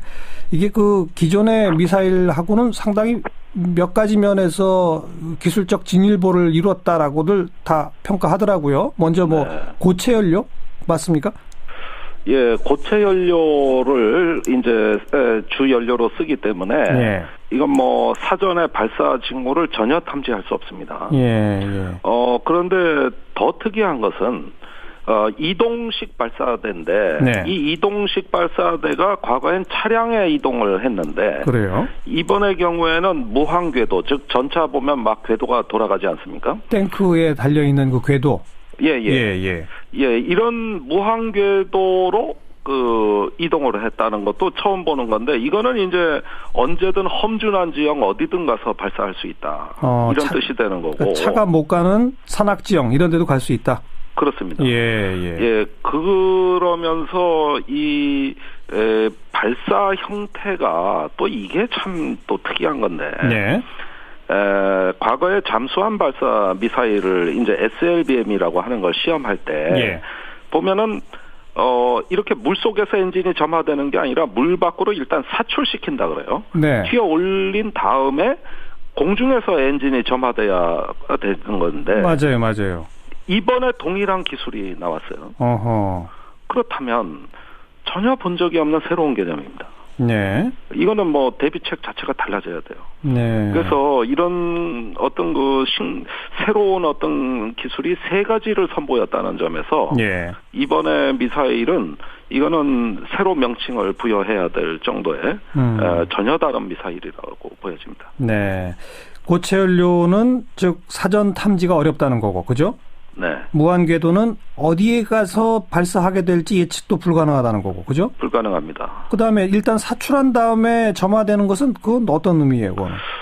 이 기술을 잠수함 발사 미사일의 신뢰성을 보여주는 거예요. 이건 육상에서 지금 우리가 이렇게 기술을 썼구나 하는 거는 저 기술을 바로 잠수함 발사 미사일에 사용하면 아주 위력적이죠. 그러면 SLBM이 뭐 가짜다 이 말들이 많았거든요. 그런데 이제는 신뢰성을 보여주는 것이죠. 잠수함에서 발사한다는 것은 그것도 역시 탐지하기 어렵다는 장점이 있는 거고, 그죠? 뭐 최고로 무서운 무기라고 보시면 돼요. 그리고 이 사거리는 어떻게 됐습니까? 사거리도 또 흥미로운 것이 이번에 89도 거의 직각으로 발사를 해가지고 날아간 거리가 550km입니다. 그렇다면은 정상 발사를 했다. 약 한 40도 각도로. 그렇게 되면은 2,500여 킬로를 날아가는 것으로 보여집니다. 그러면은 왜 이렇게 이상한 실험을 했느냐? 그것은 동해상으로 쏴야 되는데 동해로 계속 날아가게 되면 일본의 방공 식별 구역을 침범해 버립니다. 그렇게 되죠. 그래서 일본의 방공 식별 구역 전에 떨어지도록 사거리를 조정한 것이죠. 그래서 일부러 직각에 가깝게. 직각에 가깝고 또 550km를 날아가서 일본 근처에서 떨어지도록. 이렇게 조정을 했다는 점에서 그 기술력 역시도 예사롭지 않다고 보여지는 겁니다. 2,500km면 괌까지도 해당됩니까? 괌까지는 모자라고 일본의 전역을 타격할 수 있습니다.